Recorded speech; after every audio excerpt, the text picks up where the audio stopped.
الشيطان الرجيم بسم الله الرحمن الرحيم قل لا أسألكم عليه أجرا إلا المودة في القربى صدق الله مولانا العظيم وصدق رسوله النبي الأمين المتين الكريم ونحن على ذلك لمن الشاهدين والشاكرين والحمد لله رب العالمين يا صاحب الجمال ويا سيد البشر من وجهك المنير لقد نور القمر لا يمكن الثناء كما كان حقه بعد از خدا بزرگ توی قصہ مختصر غوث اعظم بمنے بے سرو ساما مدد قبل دی مدد کعبہ ایما مدد ما گدائم تو سلطان دو عالم ہستی استخواہ مدد یا شہ جیلا مدد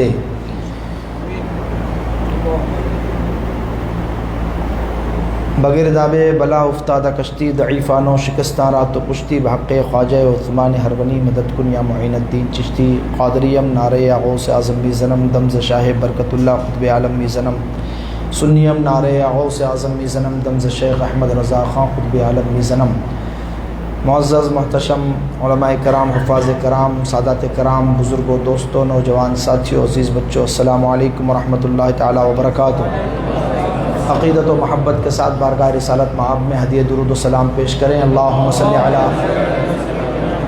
سیدنا و مولانا محمد وعلی آل سیدنا مولانا محمد وبارک وسلم صلاة و سلاما علیک یا رسول اللہ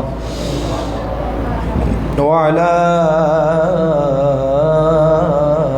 آلک و اصحابک یا رحمتا للعالمین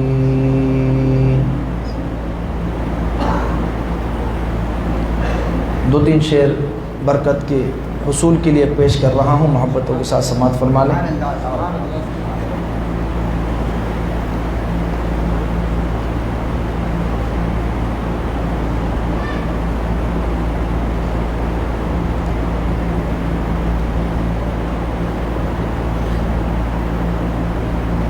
ایک مرتبہ اور محبت کے ساتھ درود پاک پیش فرما لیں اللہم صلی علی سیدنا و مولانا محمد وعلی آل سیدنا و مولانا محمد عدد ما فی علم اللہ صلاة دائمة بدوام ملک اللہ الواحد القہار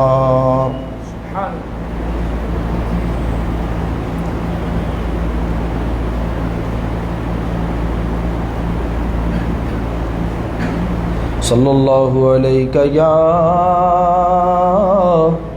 رسول اللہ وسلم علیہ یا حبیب اللہ پڑھیے صلی اللہ علیہ یا رسول اللہ وسلم علیہ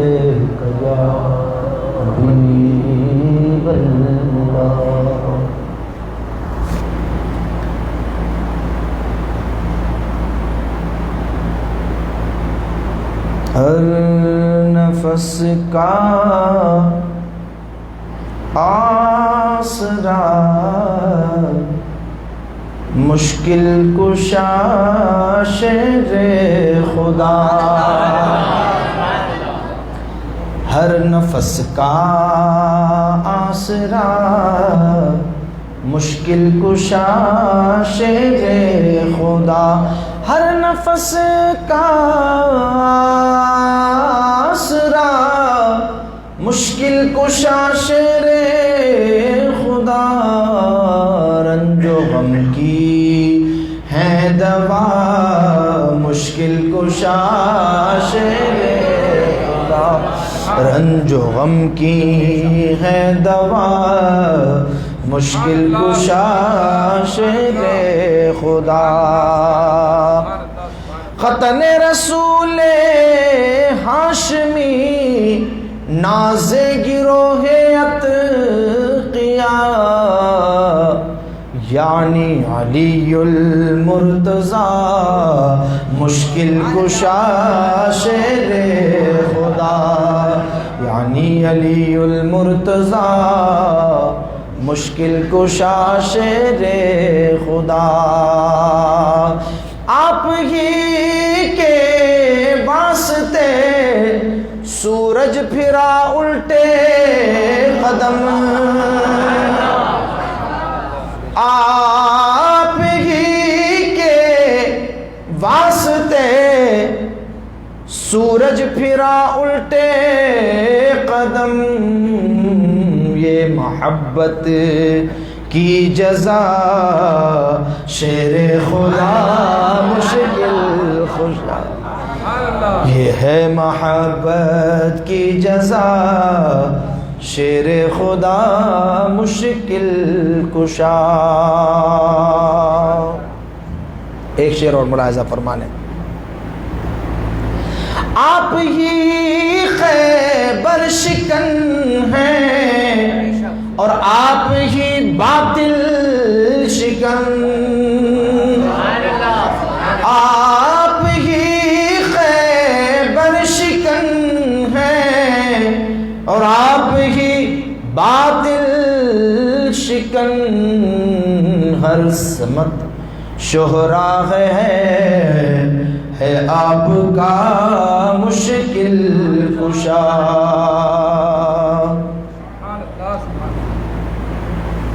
مقطع ملاحظہ فرما لیجئے، مشکلیں حافظ کی اب آسان فرما دیجئے، مشکلیں ہم سب کی اب آسان فرما دیجئے، یا علی ہوں آپ کا مشکل کشا شیر خدا، یا علی یا علی یا علی ہوں آپ کا مشکل کشا شیر خدا۔ درود پاک پڑھ لیجیے، اللہم صلی علی سیدنا مولانا محمد وعلی آل سیدنا مولانا محمد کما تحب و ترضى بان تصلی علیہ صلاۃ و سلام علیک یا رسول اللہ صلی اللہ تعالی علیہ وسلم۔ سب سے پہلے دل کی گہرائیوں سے میں مبارکباد پیش کرتا ہوں انتظامیہ، مسجد کمیٹی، اراکین، تمام مصلیان جو حضرات تشریف لائیں تمام کو، خصوصاً ہمارے حفاظ علماء سادات کرام تشریف لاتے ہیں، کرم فرماتے ہیں، اللہ آپ سب کو جزائے خیر عطا فرمائے۔ اذان ملت سید صاحب قبلہ کا حکم تھا کہ کچھ تشنگی باقی ہے مولا کائنات کے ذکر کی، تو کچھ اور مطلب ہے کہ ذکر مولا کائنات ہو جائے۔ میں نے عرض کیا یہ تو تشنگی ساری زندگی باقی رہنے والی ہے، پوری ہونے والی ہے۔ عمر نوح جب ناکافی ہے، وہ بھی حضرت جبرائیل کو، تو ہم اور آپ کہاں سے سیراب ہو پائیں گے اور سیراب کر پائیں گے؟ بس یہ ہے کہ ان کے کفش بردار غلام در غلام در غلام در غلام در غلام در غلام در غلام در غلام در غلام در غلام در غلام ہیں، اور اسی غلامی پر الحمدللہ ناز ہے، اسی نسبت پر ناز ہے کہ ہمارے مرشد ہیں مولا کائنات رضی اللہ تعالیٰ۔ رفیقان محترم، آپ کو اللہ جل وعلا نے وہ شان اور عظمتیں عطا فرمائی ہیں۔ امام طحاوی بہت بڑے امام ہیں، 3 صدی ہجری کے، اور حنفی امام ہیں۔ آپ نے شرح معانی الآثار جو مفتی کورس میں پڑھائی جاتی ہے اس کو طحاوی شریف کہتے ہیں۔ طحاوی شریف میں امام طحاوی رضی اللہ تعالی عنہ وارضاہ عنہ نے مقام صحابہ کا واقعہ ذکر فرمایا ہے۔ یہ حوالہ میں اس لیے عرض کر رہا ہوں، پیش کر رہا ہوں کہ بہت سارے حنفی کہلانے والے کہتے ہیں کہ یہ روایت ضعیف ہے، حالانکہ انہیں پتہ ہونا چاہیے کہ ضعیف روایت بھی فضیلت میں معتبر ہوتی ہے، فضائل میں ضعیف بھی معتبر ہوتی ہے، قابل قبول ہوتی ہے، کیونکہ اس سے کوئی عقیدہ نہیں نکالنا ہوتا ہے۔ جس سے عقیدہ نکلے گا اس حدیث کا صحیح ہونا اور اس کا جو ہے وہ جو معیار ہوگا اسی معیار کے حساب سے اس سے عقیدے نکلتے ہیں. قطعی ہے تو قطعی، ظنی ہے تو ظنی. ضعاف سے عقیدے نہیں بنتے، ضعیف حدیثوں سے، لیکن فضائل میں معتبر ہوتی. حالانکہ یہ حدیث تو ضعیف بھی نہیں ہے بلکہ صحیح فرمایا ہے اس کا. سبحان اللہ. علامہ ابن حجر حیثمی مکی رحمۃ اللہ تعالی علیہ نے فرمایا کہ میرے آقا تاجدار دو عالم صلی اللہ تعالی علیہ وسلم اپنا سر انور مولائے کائنات کی گود میں رکھ کر آرام فرما رہے تھے. بولے نا سبحان اللہ. میں نے گفتگو تمہید کے بغیر شروع کر دی ہے کیونکہ تمہید کا وقت نہیں ہے آج ہمارے پاس، ہم ڈائریکٹ گفتگو کر رہے ہیں. اور کچھ باتیں ایسی ہیں جو درمیان میں اور بھی ذکر کرنی لازم ہو گئی، میں اس کو بھی عرض کروں گا. آرام فرما رہے ہیں. بعض روایتوں میں یہ ہے کہ آپ تاجدار دو عالم صلی اللہ تعالی علیہ وسلم آرام فرما رہے تھے، یعنی آپ سو رہے تھے. ٹھیک، نیند کی کیفیت تھی. اور میرے آقا کی نیند بھی کیسی نیند ہوتی ہے. سبحان اللہ. سوئے ہیں وہ بظاہر، دل ان کا جاگتا ہے. خود ارشاد فرمایا تنام عینایا ولا ینام قلبی. فرمایا میری آنکھیں صرف سوتی ہے، دل جاگ رہا ہوتا ہے. دل اس وقت بھی ذاکر ہے، اللہ کی یاد میں محو ہے. آرام فرما رہے تھے. علامہ ابن حجر نے فرمایا کہ وحی کا نزول ہو رہا تھا. مشہور یہی ہے کہ آپ آرام فرما رہے تھے. یہ اس لیے عرض کر رہا ہوں کہ میرے امام اعلیٰ حضرت رضی اللہ تعالیٰ عنہ نے فرمایا مولا علی نے واری تیری نیند پر نہ. ذہن حاضر رکھیے گا.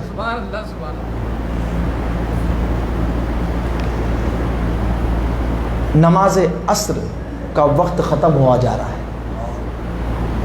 حضرت علی رضی اللہ تعالیٰ عنہ نماز سے اتنی محبت فرماتے تھے کیونکہ وہ اس وقت سے نماز پڑھ رہے تھے جس وقت نماز فرض بھی نہیں ہوئی تھی. زور سے بولیے سبحان اللہ. وہ اس وقت سے نمازی تھے جس وقت نماز فرض بھی، بولیے زور سے، فرض جائے. میرے آقا صلی اللہ تعالی علیہ وسلم جس طرح نماز پڑھتے تھے بچپن سے اسی طرح نماز ادا کر رہے تھے. وہ کیا کیفیت تھی، وہ کیا طریقہ تھا. حضرت سیدہ خدیجۃ الکبریٰ رضی اللہ تعالیٰ عنہ ہوتی سرکار ہوتے، حضرت مولائے کائنات ہوتے ہیں. ایک موقع پہ خود ہی ارشاد فرمایا کہ میں لوگوں سے 7 سال پہلے سے نماز پڑھ رہا ہوں. سبحان اللہ. بولیے نا سبحان اللہ زور سے. میرے آواز کے اب اس پہ مت جائیے، اب جملوں پہ غور کیجیے اور سبحان اللہ اس پہ بولیے. یہ تو تھوڑی دیر میں کھلنے والی ہے، اس کو تھوڑا ٹائم لگے گا. فرمایا نماز سے اتنی محبت. اب کچھ ملنگ نکلے ہوئے ہیں، یہ بڑے بڑے بال، اور یہ ایسا لپیٹ لپیٹ کر کے پورا کالا اتنا بڑا ٹوکرا سر پہ بالوں کا، لٹا دھاری. میں نے کہا واہ. یہ بڑے بڑے کڑے ہاتھوں میں، یہ موٹے موٹے ہار منکوں کے، اور کیا ہے تو علی علی علی علی. میں نے کہا کہ بھائی ہوش کے ناخن لو. مولائے کائنات ایک وقت کی کبھی نماز چھوٹی نہیں ان کی. نماز کی کیفیت کیا ہوتی تھی؟ تم تو لگتا برسوں سے نہائے نہیں ہو. وہ لٹھے بنتی کیسی ہے اتنی بڑی، ایسے ایسے لپیٹنے والی. جنابت کا حسن نہیں اترتا. ایک ایسی دیکھا میں نے، ابھی کیا بولوں میں، مشکل ہے. مسجد میں بیٹھے ہوئے ہلکا جملہ بھی نہیں بول سکتے. بدبودار،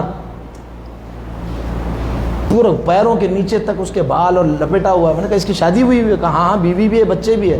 میں نے کہا تو 20 سال سے نہایا نہیں ہے یہ آدمی. ارے نہیں بھائی، وہ اس کو نہ ہی نہیں سکتے نا. وہ جو موٹے موٹے ہوتے ہیں اس کو کیا کہتے ہیں، وہ سادھوؤں کی طرح جو ہوتے ہیں، جٹا بولتے ہیں نا اس کے. وہ جٹا اتنے موٹے موٹے، وہ گندگی کے بغیر بنتے ہی نہیں ہے. اور اس کے اتنے بڑے تھے کہ پورا نیچے تک. اور ایسے کئی ہیں آپ کو ادھر ادھر مل جائیں گے، دکھتے رہتے ہیں. وہ کپڑا باندھے رہتے ہیں اوپر، تو آپ سمجھتے نہیں ہے کیا ہے وہ کپڑے کے اندر. آپ سمجھتے شاید امامہ ہوگا. امامہ نہیں، وہ بال باندھے رہتے ہیں بہت بڑے بڑے. بھنگ خور، بھنگ پیتے ہیں، چرس، گانجا اور نام بدنام اہل سنت کا کرتے ہیں، اور نام لیں گے علی علی علی علی معاذ اللہ رب العالمین. یہ علی والے نہیں ہیں بھائی، جو مولائی ہے، مولائی اہل سنت و جماعت ہے. جی ہاں الحمدللہ ہم ہیں حقیقی مولائی، باقی سارے جھوٹے دعوے دار ہیں. مولا کا وہی ہے جو مولا کے طریقے پر عمل کرے، مولا کا وہی ہے جو مولا کی سنت کو اختیار کرے، مولا کا وہی ہے جو چہرہ مولا کی سنت کے مطابق رکھے، مولا کا وہی ہے جو زلف مولا کے مطابق رکھے یا نہ رکھے، بال رکھے. مولا کائنات تو اکثر مڑا دیا کرتے تھے کیونکہ خود ہر وقت انہیں پہننا پڑتا تھا جنگوں میں شرکت کے لیے، تو بالوں میں ڈسٹرب ہوتا تھا. تو اس وجہ سے آپ جو ہے وہ، اور ایک اور وجہ تھی اس کی کہ سرکار نے فرمایا تھا کہ تحت کل شعرۃ جنابہ، ہر بال کے نیچے جنابت ہوتی، تو وہ اتنی گھنی بال تھے آپ کی کہ آپ اس کو حلق فرما دیتے تھے کہ غسل میں دقت نہ ہو. اور کہیں مطلب ہے کہ کوئی، حالانکہ وہ لوگ کیسے لوگ تھے سبحان اللہ، ان کے غسل کی کیا کیفیت تھی. آج ہمارے 50% لوگوں کو جنابت کا غسل کرنا نہیں آتا. یہ سب میں آنیسٹلی بول رہا ہوں. 50% لوگوں کا میں سمجھتا ہوں کہ قاعدے سے جس طرح شریعت میں حکم ہے مسنون طریقے سے غسل کرنا، وہ نہیں کرتے، جنابت کا غسل طریقے سے کرتے. جو مولا کائنات کا ہوگا وہ ان کے طریقے کو اختیار کرے گا. نماز سے کیسی محبت ہے شیر خدا فاتح خیبر مولا کائنات رضی اللہ تعالیٰ عنہ کو. ایک مرتبہ ایک جنگ میں آپ کے قدم مبارک میں تیر لگا، پنڈلی سے پار ہو گیا تھا. اتنی شدت کی تکلیف تھی، کوئی ہاتھ لگاتا تھا ہاتھ نہیں لگانے دیتے تھے، اتنی تکلیف تھی. تیر پار ہو چکا تھا، پھل پورا ادھر نکل گیا اس طرف. کسی نے کہا کہ اگر اس تیر کو نکالنا ہو نا تو حالت نماز میں نکالنا. کہا کہ حضرت علی کی نماز ایسی ہوتی ہے کہ جب وہ نماز میں کھڑے ہوتے ہیں تو وہ کیفیت ہوتی ہے جسے رسول اللہ صلی اللہ علیہ وسلم نے ارشاد فرمایا کہ الاحسان ان تعبد اللہ کانک تراہ فإن لم تکن تراہ فإنہ یراک، کہ وہ کیفیت پیدا ہو. احسان یہ ہے کہ تم اللہ کی عبادت کرو ایسی کیفیت میں کہ گویا تم رب العالمین کے جلووں میں گم اور اس کا دیدار کر رہے ہو. اگر یہ نہیں ہو سکتا تو یقین جانو کہ اللہ تبارک و تعالیٰ تمہیں دیکھ رہا ہے. وہ تو پہلی کیٹیگری والے تھے. سبحان اللہ. حالت نماز میں تیر کھینچ کے نکالا گیا. الٹا نکالنا کتنا مشکل کام ہوتا ہے، پھل پورا پھاڑتے ہوئے نکلتا ہے. لیکن راویوں نے بیان کیا کہ مولا کائنات کے قدموں میں جنبش تک نہیں ہوئی، ایسے مستقل تھے نماز پڑھتے. یاد الہی، ذکر الہی، عبادت الہی کا یہ شوق تھا. تہجد، رات کی عبادت، ریاضت، ہر وقت یہ معمول تھا حضرت مولا کائنات کا. اب ایسے ڈرامے بازوں کو ہم کیا بولیں گے، یہ مولا ہی ہے یہ. اور یہ کمبخت اہل سنت اور علماء اہل سنت پہ فتوے لگاتے ہیں اس طریقے کے. چرسی، گنجیٹی، حرام خور، ہاں حرام خور بھی حرام کار بھی. تو اہل سنت ان سے اپنا کوئی تعلق نہ رکھے، اور کوئی اس طرح ملے تو اگر آپ کے بس میں ہو تو اس کو پکڑ کے یہ صحیح کریں، اس کو نہلا دھلا کر کے، اور اس کو بولنا مسجد میں آپ 5 ٹائم 40 وقت کی نماز با جماعت ادا کر، اللہ تجھے توفیق توبہ بھی عطا فرمائے گا، نماز کا پابند بھی ہو جائے گا، نماز کی پابندی بھی عطا ہو جائے گی. ان لوگوں کو کوئی تعاون واؤن نہیں کیا کریں گے. ایسے لوگ خدا جانے کہاں سے ہمارے لوگ بھی، جو جتنا پاگل نظر آئے اس کے پیچھے بھی دوڑنے لگتے ہیں. ایسا نہیں، ہر جٹاداری لٹھاداری وغیرہ یہ کوئی بابا وبا نہیں ہوتا، یاد رکھیے گا. حضرت مولا کائنات رضی اللہ تعالیٰ عنہ کے زانو اقدس پر میرے آقا صلی اللہ علیہ وسلم سر رکھ کے آرام فرما رہے ہیں. سورج غروب ہو گیا، آنکھوں سے اشک روا ہو گئے. نماز اہم العبادات، نماز افضل العبادات. میرے آقا فرماتے ہیں قرۃ عینی فی الصلاۃ، نماز میں میری آنکھوں کی ٹھنڈک ہے. فرمایا الصلاۃ عماد الدین، نماز دین کا ستون ہے. فمن اقامہا فقد اقام الدین ومن ترکہا فقد ہدم الدین، جس نے نماز کو ترک کر دیا اس نے دین کو ڈھا دیا، جس نے نماز کو قائم کیا اس نے دین کو قائم رکھا. فرماتے ہیں الصلاۃ معراج المؤمنین، نماز مومن کی معراج ہے. میرے مولا کائنات رضی اللہ تعالیٰ عنہ کی آنکھوں سے اشک روا ہوئے، سرکار بیدار ہوئے. کہا کہ کیا ہوا علی؟ کہا یا رسول اللہ نماز عصر کا وقت جاتا رہا. سرکار دو عالم صلی اللہ علیہ وسلم نے ارشاد فرض کی پروردگار عالم کی بارگاہ میں دعا کے لیے ہاتھ اٹھائے اور فرمایا اے پروردگار ان علی کان فی طاعتک و طاعت حبیبک فرد الشمس، فرمایا کہ میرا علی تیری اطاعت میں تھا. ارے بولے سبحان اللہ، تیری اطاعت میں تھا، تیری اطاعت میں تھا. نماز قضا ہو رہی ہے، میرے آقا فرما رہے تیری زور سے بولے ہو سبحان اللہ. بات سمجھیے, نماز قضا ہو رہی ہے لیکن فرمایا تیری اطاعت میں تھا اور تیرے حبیب کی اطاعت میں تھا. فرد دی شمس, اس کے لیے سورج لوٹا دے, سورج الٹے پاؤں پلٹ آیا. میرے امام بولے سورج الٹے پاؤں پلٹے, چاند اشارے سے ہو چاک, اندھے نجدی دیکھ لے قدرت رسول اللہ. سورج پلٹ آیا. اللہ اللہ. میرے امام دوسرے مقام پر ارشاد فرماتے ہیں, کیا ارشاد فرماتے ہیں کہ حکم کا باندھا سورج پھرا الٹے قدم. الٹے قدم یا الٹے قدم, الٹے پاؤں پھرنا یہ اردو کا محاورہ ہے, ٹھیک ہے. اس کو ایسے کہتے ہیں جیسے ہم اگر ایسے ایسے ایسے ایسے جا رہے ہیں, ٹھیک ہے, تو پھر وہ ایسے پلٹ کے نہیں آیا, وہ جیسا تھا ویسی ریورس میں آیا. ریورس, ریورس سمجھتے ہیں نا آپ لوگ, بس ریورس میں بالکل ایسے ایسے ایسے جا رہا تھا, بالکل ریورس میں ایسے اوپر. حضرت علی نے نماز پڑھائی. میرے امام فرماتے ہیں کہ اس سے پتہ چلا, ثابت ہوا کہ جملہ فرائض فروع ہیں, سارے فرائض فروع ہیں.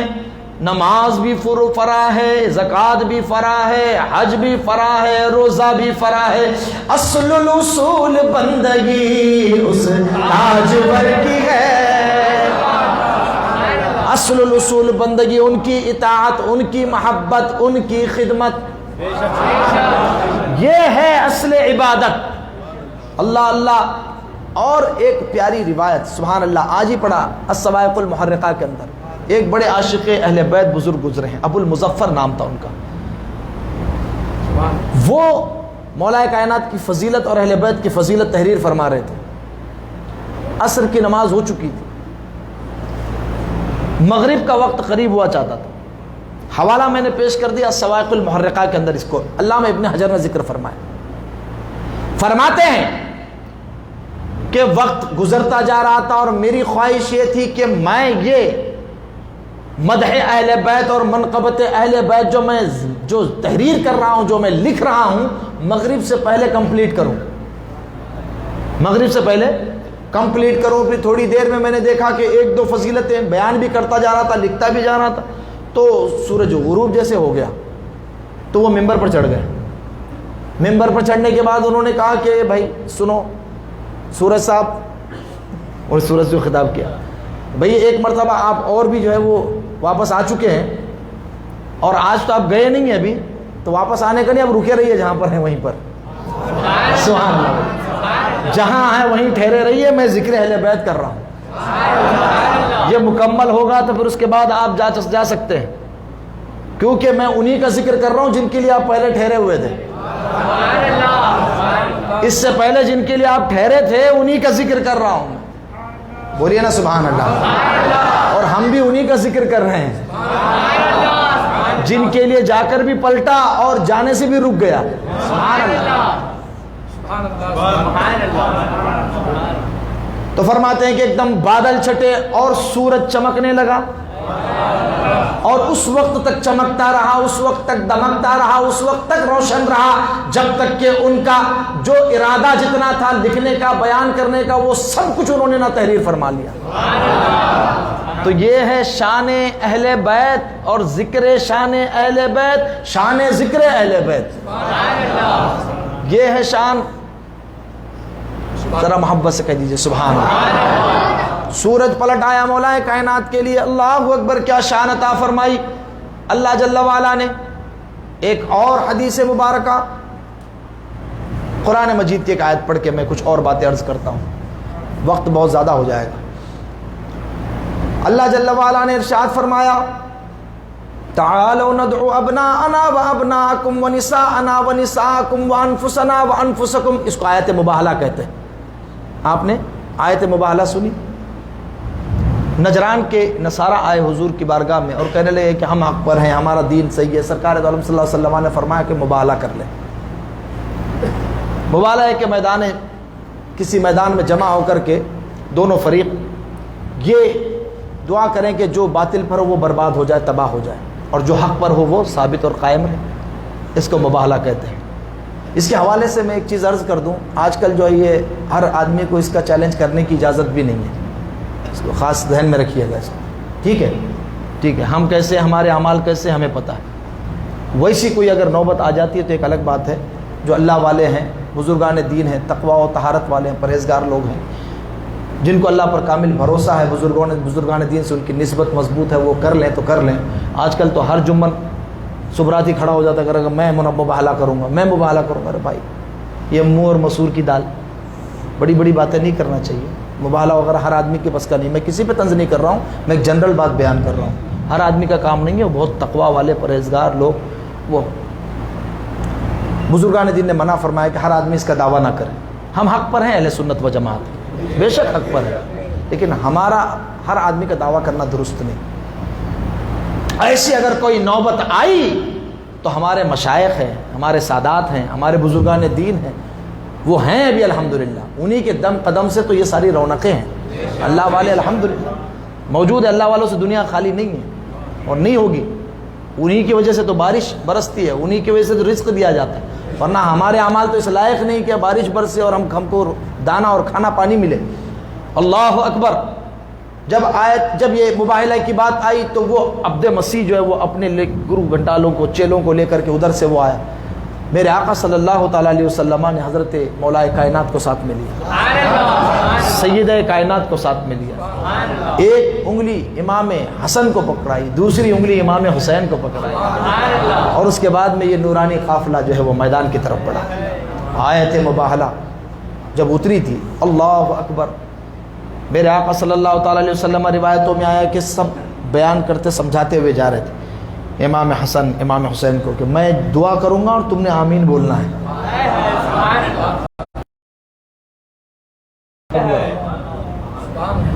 اللہ اکبر. جن کے حسن کے آگے سورج شرما جائے، ایسا نورانی چہرہ رسول اللہ صلی اللہ تعالیٰ علیہ وسلم. وہاں مولا کائنات، وہاں سید کائنات، وہاں حسنین کریمین. دیکھتے ہی بولا کہ بھائی ان سے مناظرہ مباہلہ نہیں کرنا ہے، واپس چلو، واپس چلو. کیونکہ یہ وہ چہرے میں دیکھ رہا ہوں، اگر اس پہاڑ کے ہٹنے کی بھی اگر یہ دعا کر دے تو پہاڑ جگہ سے ہٹ جائے گا. بھاگ گیا وہ میدان مباہلہ چھوڑ کر کے بھاگ گیا. اللہ اکبر. میرے آقا نے ارشاد فرمایا کہ اگر یہ مباہلہ کر لیتے تو ان کی نسلیں تباہ و برباد ہو جاتی، تباہ و برباد، ہمیشہ ہمیشہ کے لیے نصارہ ختم ہو جاتے ہیں. یہ بھاگ گیا. اب یہاں پر اللہ تبارک و تعالیٰ نے قرآن میں ارشاد فرمایا ندعو ابناءنا، تم اپنے اولاد کو لے کر آؤ، بچوں کو لے کر آؤ. سرکار حسنین کریمین کو لے کر آئے. ان سے کہا کہ تم اپنے لے کر آؤ، ہم اپنے لے کر آئیں گے. ہاں، فرمایا ونساءنا ونساءکم، تم اپنی بیویوں کو لے کر آؤ، ہم اپنی بیویوں کو لے کر آئیں گے. سیدہ کائنات کو لے کر آئے. وانفسنا وانفسکم. یہاں پر اس آیت کریمہ میں ایک لفظ ہے انفسنا اور انفسکم. تو یہ اس کو روافظ جو ہے دلیل بناتے ہیں کہ مولا کائنات تمام انبیاء کرام سے افضل ہے. کیا کہتے ہیں وہ؟ نفس رسول ہے. کیا کہتے ہیں؟ نفس رسول ہے. ہمارے بہت سارے سنی لوگ بھی یہ لفظ بولتے ہیں، حالانکہ یہ سنیوں کی بولی نہیں ہے. عربی محاورے میں آپ کو بہت مختصراً عرض کر رہا ہوں شارٹ میں، انفسنا اور انفسکم، ان سے بھی تو کہا گیا تھا کہ تم اپنوں کو لے کر آؤ اور ہم اپنوں کو لے کر آئیں گے. اپنوں کو، اپنے لوگوں کو، قریبی لوگوں کو، رشتہ داروں کو. اور نفس عربی میں جو ہے وہ عربی محاوروں میں بھائی کو بھی کہتے ہیں، اور اپنوں کے لیے بھی بولا جاتا ہے، قریبی تعلق دار کو وہ بولا جاتا ہے. تو یہی ہے اہل سنت کے ترجمہ کرنے والوں نے ہر جگہ ترجمہ کیا. میں آپ کو جو ہے وہ دکھاؤں، میرے اعلیٰ حضرت عظیم البرکت رضی اللہ تعالیٰ عنہ نے کیا ترجمہ کیا. ذرا محبت سے کہہ دیجیے سبحان اللہ. مسئلہ ہی کلیئر کر دیتے ہیں. یہ اس لیے عرض کر رہا ہوں میں کہ بہت سارے لوگ یہاں دھوکہ دیتے ہیں روافظ، اور حضرت مولا کائنات رضی اللہ تعالیٰ عنہ کی فضیلت تمام انبیاء کرام پر ثابت کرتے ہیں. جو غیر نبی کو کسی نبی سے افضل مانے وہ کیا ہو جاتا ہے؟ زور سے بولیے. ارے کافر ہوتا ہے بھائی. وہ کیا ہوتا ہے؟ وہ زور سے بولیے. کیا؟ ارے کسی نبی سے افضل کسی غیر نبی کو مانے تو مسلمان نہیں رہتا. کیا ہوتا ہے؟ کافر ہوتا ہے، کافر ہو جاتا ہے. دیکھیے، اور یہ اس سے ثابت کرتے ہیں.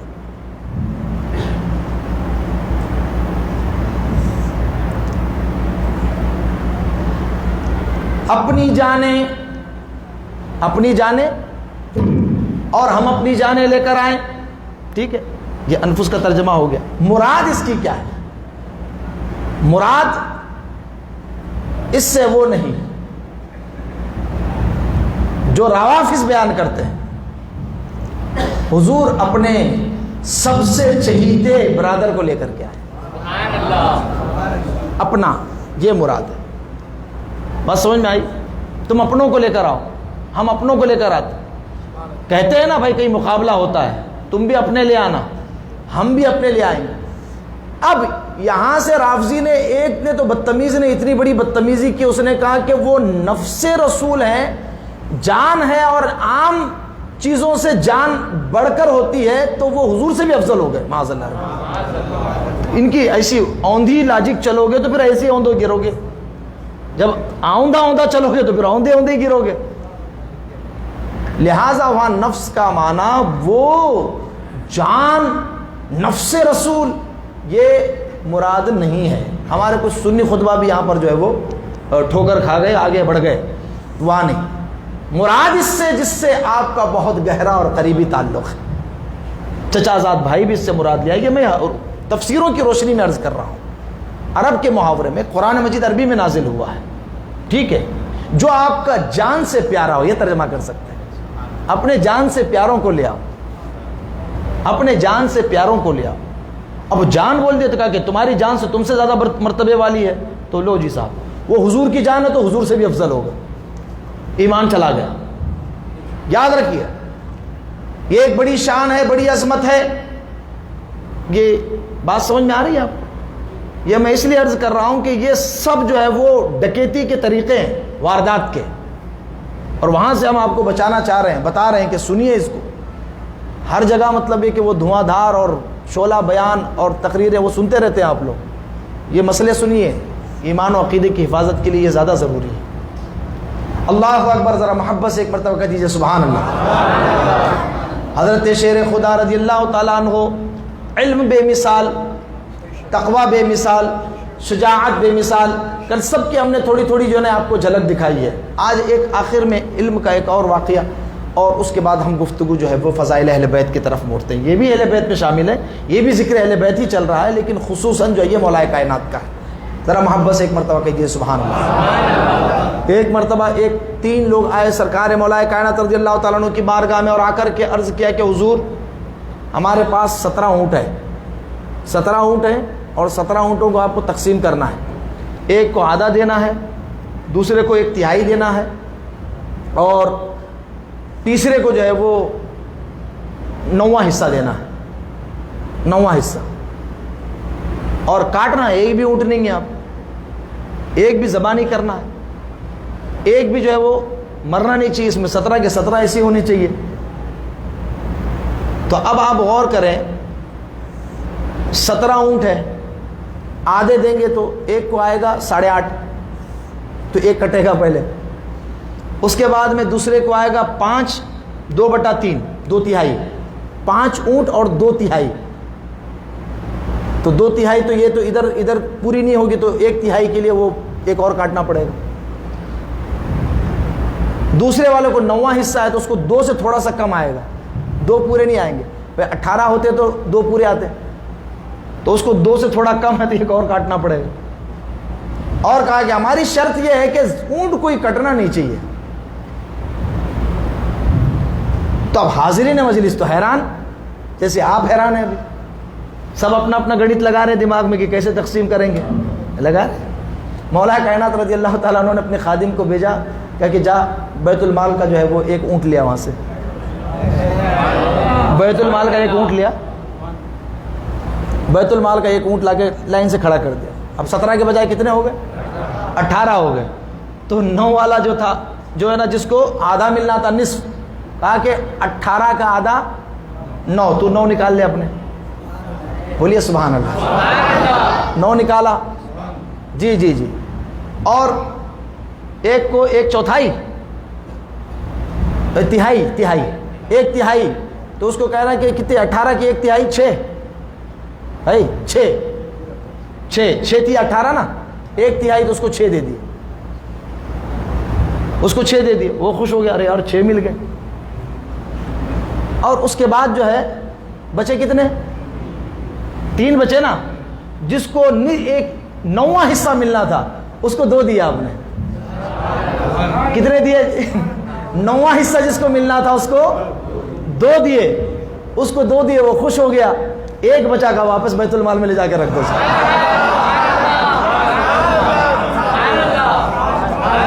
یہ ہے باب مدینۃ العلم. سبحان اللہ. بہت واقعات ایسے مولا کائنات کے جو علمی جو لطائف آپ کہہ سکتے ہیں، اور علمی شان، اور ان کے مسئلے، اور ایسے ایسے جو بظاہر سننے میں لگتے تھے یار اس کا کیسا حل ہوگا، اللہ اکبر، لیکن وہ آپ چٹکیوں میں آپ نے حل فرما دیا. یہ میرے مولا کائنات رضی اللہ تعالیٰ عنہ. اللہ اکبر. ایک بات یہاں پر ابھی ایک بچے نے کر دی تو میرا تھوڑا تب سے دماغ جو ہے نا ادھر ادھر گھوم رہا ہے، اس لیے آپ دیکھ رہے ہوں گے کہ میں وہ بول نہیں پا رہا ہوں جو میں بولنا چاہ رہا ہوں. حضرت مولا کائنات رضی اللہ تعالیٰ عنہ کی سریر آرائے خلافت یعنی تخت پر بیٹھنے سے پہلے حضرت عثمان ذو النورین کی شہادت ہوئی. کیا ہوئی؟ عثمان ذو النورین کی شہادت ہوئی. اس کے بعد آپ تخت خلافت پہ بیٹھے، اور حضرت عثمان ذو النورین رضی اللہ تعالیٰ عنہ کو بلوائیوں نے شہید کیا تھا. کس نے؟ ہاں، وہ مصری تھے، باہر کے تھے، 9 مسلم لونڈے ادھر ادھر کے جو ہے نا، وہ آ کر کے انہوں نے گھیراؤ کیا ہوا تھا. ان کی اپنی ڈیمانڈیں تھی، اور فتنہ پرور عبداللہ بن سبا کے جو چیلے تھے انہوں نے حضرت عثمان غنی رضی اللہ تعالیٰ عنہ کے خلاف پروپیگنڈا کیا ہوا تھا. پروپیگنڈا کی اب اپنی قوت ہوتی ہے. بہت سارے لوگ کان کے کچے ہوتے ہیں، وہ باتوں میں آ جاتے ہیں. پروپیگنڈا کا اپنا ایک پاور ہوتا ہے، اسی لیے اس کو پروپیگنڈا کہتے ہیں. اور بڑا پروپیگنڈا ہے آج کل. پروپیگنڈا کے زور پہ تو لوگوں نے حکومتیں بنائی ہوئی اور 2 مرتبہ بنائی ہوئی، اور ہو سکتا ہے 3ری مرتبہ بنا لے. پروپیگنڈا ہی تو ہے سارا. جی اللہ نہ کرے، اللہ نہ کرے، دعا کریں کہ اللہ کرے کہ یہ سب جو ہے وہ ذلیل و رسوا ہوں. پروپیگنڈا کیا تو وہ انہوں نے آ کر کے حضرت عثمان غنی رضی اللہ تعالیٰ عنہ کا محاصرہ کر لیا، آپ کو شہید کر لیا. میں تفصیل میں نہیں جا رہا ہوں ورنہ بہت لمبا وقت گزر جائے گا اسی میں. میں اشارے کر رہا ہوں تاریخ کی کتابوں میں جو واقعات مستند روایتوں سے مروی ہے وہی. ایک چیز یہاں پر ایک ضابطہ میں ذکر کر دوں کہ تاریخ کی وہ باتیں قابل اعتماد ہے جو شریعت کے اصولوں سے نہ ٹکرائے، اور تاریخ کی جو بات شریعت کے اصول اور ضابطے سے ٹکرائے اس کو اٹھا کے دیوار پہ مار دینا، اس کو نہیں قبول کرنا. کیا کہا؟ تاریخ کی وہ بات جو شریعت کے اصول سے کانٹرڈکٹ ہو، ٹکرائے، اس کو نہیں ماننا. ٹھیک ہے؟ جو باقی مستند تاریخ ہے اتنی ماننی ہے. یہ میں اس لیے عرض کر رہا ہوں کہ بہت ساری تاریخ میں مورخین نے اپنے طرف سے بہت ساری چیزیں لکھی ہوئی ہیں، ایڈ کی ہوئی ہیں. بہت سارے مورخ رافضی بھی تھے، انہوں نے بھی بہت ساری چیزیں ڈالی ہوئی ہیں جس کو اہل سنت کو ماننا نہیں. جہاں پر بات شریعت اور اہل سنت کے اصول سے ٹکرائے اس وقت تاریخ کی بات نہیں ماننی ہے، اس وقت بات ماننی ہے شریعت کی، قرآن کی، حدیث کی. ہمارے علماء کرام اور محققین نے جو علم کلام کے محققین نے جو بات لکھ دی ہے کتابوں میں اسی کو ماننا ہے. رفیقان محترم جب حضرت عثمان ذو النورین خلیفہ تھے تو ان کے قتل کا قصاص لینے کا مطالبہ کرنے کے لیے کھڑے ہوئے حضرت امیر معاویہ رضی اللہ تعالیٰ، کیونکہ وہ ان کے ولی تھے، رشتہ دار تھے، چچا زاد بھائی تھے. آئی بات سمجھ میں؟ تو وہ اس کے دعوے دار ہوئے کہ ہمارے خاندان کا رشتہ دار خلیفۃ المسلمین امیر المومنین شہید کیا گیا ہے، وہ بھی برسر خلافت. جب وہ خلیفۃ المسلمین تھے آپ نے خلافت سے دستبرداری نہیں کی تھی، کیونکہ سرکار نے فرما دیا تھا حضرت عثمان غنی رضی اللہ تعالیٰ عنہ سے کہ لوگ چاہیں گے کہ اللہ تبارک و تعالیٰ تمہیں ایک قمیص پہنائے گا، تم اس کو اتار دو، لیکن تم اسے اتارنا نہیں، اس کو اتارنا نہیں، معزول نہیں ہونا، سبکدوش نہیں ہونا، ریزائن نہیں کرنا. ایک دن فرمایا حضرت ابو دردہ رضی اللہ تعالیٰ عنہ موجود تھے. کہا کہ فتنوں کا زمانہ بہت قریب ہے، ان قریب کے فتنوں میں ایک بڑا فتنہ ہونے والا ہے، جس دن وہ فتنہ ہوگا یہ بندہ حق پر ہوگا. اور وہ منہ پر رومال ڈالے ہوئے کوئی تشریف لے جا رہے تھے. حضرت ابو دردہ دوڑ کر کے گئے کہ دیکھ لوں کون ہے. چہرہ ہٹایا تو حضرت عثمان غنی رضی اللہ تعالیٰ. کہا کہ اس دن یہ حق پر ہوں گے تو ان کو شہید کر دیا گیا. تو اس کا مطالبہ کرنے کے لیے حضرت امیر معاویہ رضی اللہ تعالیٰ عنہ مولا کائنات رضی اللہ تعالیٰ عنہ جب تخت خلافت پر متمکن ہوئے، تشریف آور ہوئے، تو اتنے سارے فتنے بیک وقت تھے کہ اتنے سارے فتنوں سے نپٹ کر کے، سارے فتنوں کو فرو کر کے کس نے شہید کیا اس کے بارے میں پتہ لگانا یہ بہت مشکل کام تھا. کیونکہ دروازے پر آپ نے امام حسن مجتبیٰ امام حسین رضی اللہ تعالیٰ عنہما کو کھڑے کیا ہوا تھا کہ دیکھنا بیٹا چچا جان کو اور خالو جان کو کچھ ہونا نہیں چاہیے. خالو بھی تھے نا، ارے حضرت عثمان غنی سگے خالو تھے جی، امام حسن اور امام حسین رضی اللہ تعالیٰ عنہما کے. ایک نہیں ڈبل خالو تھے. حضرت رقیہ حضرت ام کلثوم دونوں خالائیں ہیں. امام حسن اور امام حسین کی اور بڑی خالائیں ہیں. خالو تھے، چچا تھے، اور ایک رشتے تھے، حضور مولا کائنات کے بھانجے بھی تھے. وہ رشتہ ہم نے آپ کو بتا دیا. تو کئی رشتے تھے. کہا کہ یہاں پر کھڑے رہنا دروازے پر، لیکن وہ بلوائی اوپر سے کودے. اچھا، ان میں حضرت محمد ابن ابی بکر بھی تھے، حضرت ابو بکر کے صاحبزادے بھی تھے. ان کے بھی لوگوں نے کان بھرے. اور ایک ایسا حادثہ ہو گیا، وہ اونٹنی کا خط لے جانے والا، وہ ایکچولی جو ہے مروان نے لکھا ہوا تھا خط، حضرت عثمان کی مہر لگی ہوئی تھی، اور ان کو لے کر کے بھیجا تھا کہ اس کو لے جائیے اور مصر کے گورنر کو دے دیجیے، اور ان کو کہنا ہے کہ آپ زائل ہو گئے ہیں، معزول کر دیے گئے ہیں، اور حضرت محمد ابن ابو بکر کو مصر کا گورنر بنا دیا گیا ہے.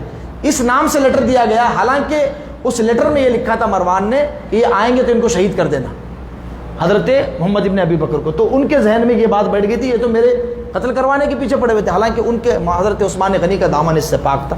وہ مروان کی جو ہے ساری سازش اور شرارت تھی. بہرحال تو وہ تشریف لائے اور انہوں نے داڑھی پکڑی. 3 لوگ اندر کودے پیچھے سے. جیسے حضرت عثمان ذو النورین کی داڑھی حضرت محمد ابن ابی بکر رضی اللہ تعالیٰ عنہ صحابی رسول ہے پکڑی، تو حضرت عثمان غنی نے دیکھا اور کہا کہ بیٹا اس حالت میں اگر تمہارے ابو دیکھتے نا تو وہ خوش نہیں ہوتے. تو جیسے حضرت ابو بکر کا نام سنا تو ان کے اوپر ایک کپ کپی تاری ہوئی. صحابی رسول تھے، فوراً جو ہے نا ان کو احساس ہو گیا کہ یار یہ غلطی ہو گئی. تو انہوں نے کہا کہ میں تو بری ہوں سے کر کے آپ چلے گئے، آپ نے شہید نہیں کیا. اور وہی ایک شخص تھے جن کو حضرت نائلہ رضی اللہ تعالیٰ عنہ پہچانتی تھی بلوائیوں میں سے، جو اندر کودے تھے. باقی تو نیلی آنکھوں والا ایک تھا، باہر کا آدمی تھا. 2 لوگ جو تھے جنہوں نے شہید کیا وہ مدینے کے باشندے تھے ہی نہیں. حضرت نائلہ بھی ان کو نہیں پہچانتی تھی. اچھا، جو حضرت عثمان کے خون کا بدلہ اور قصاص لینا چاہ رہے تھے حضرت امیر معاویہ رضی اللہ تعالیٰ عنہ، وہ ان کا اصرار تھا کہ بھائی قاتلوں کو پکڑ کے سزا دیجیے، قاتلوں کو پکڑ کے سزا دیجیے، قاتلوں کو پکڑ کے سزا دیجیے. بات سمجھ میں آ رہی ہے؟ اور وہ دمشق میں تھے، وہاں سے مطالبہ کر رہے تھے.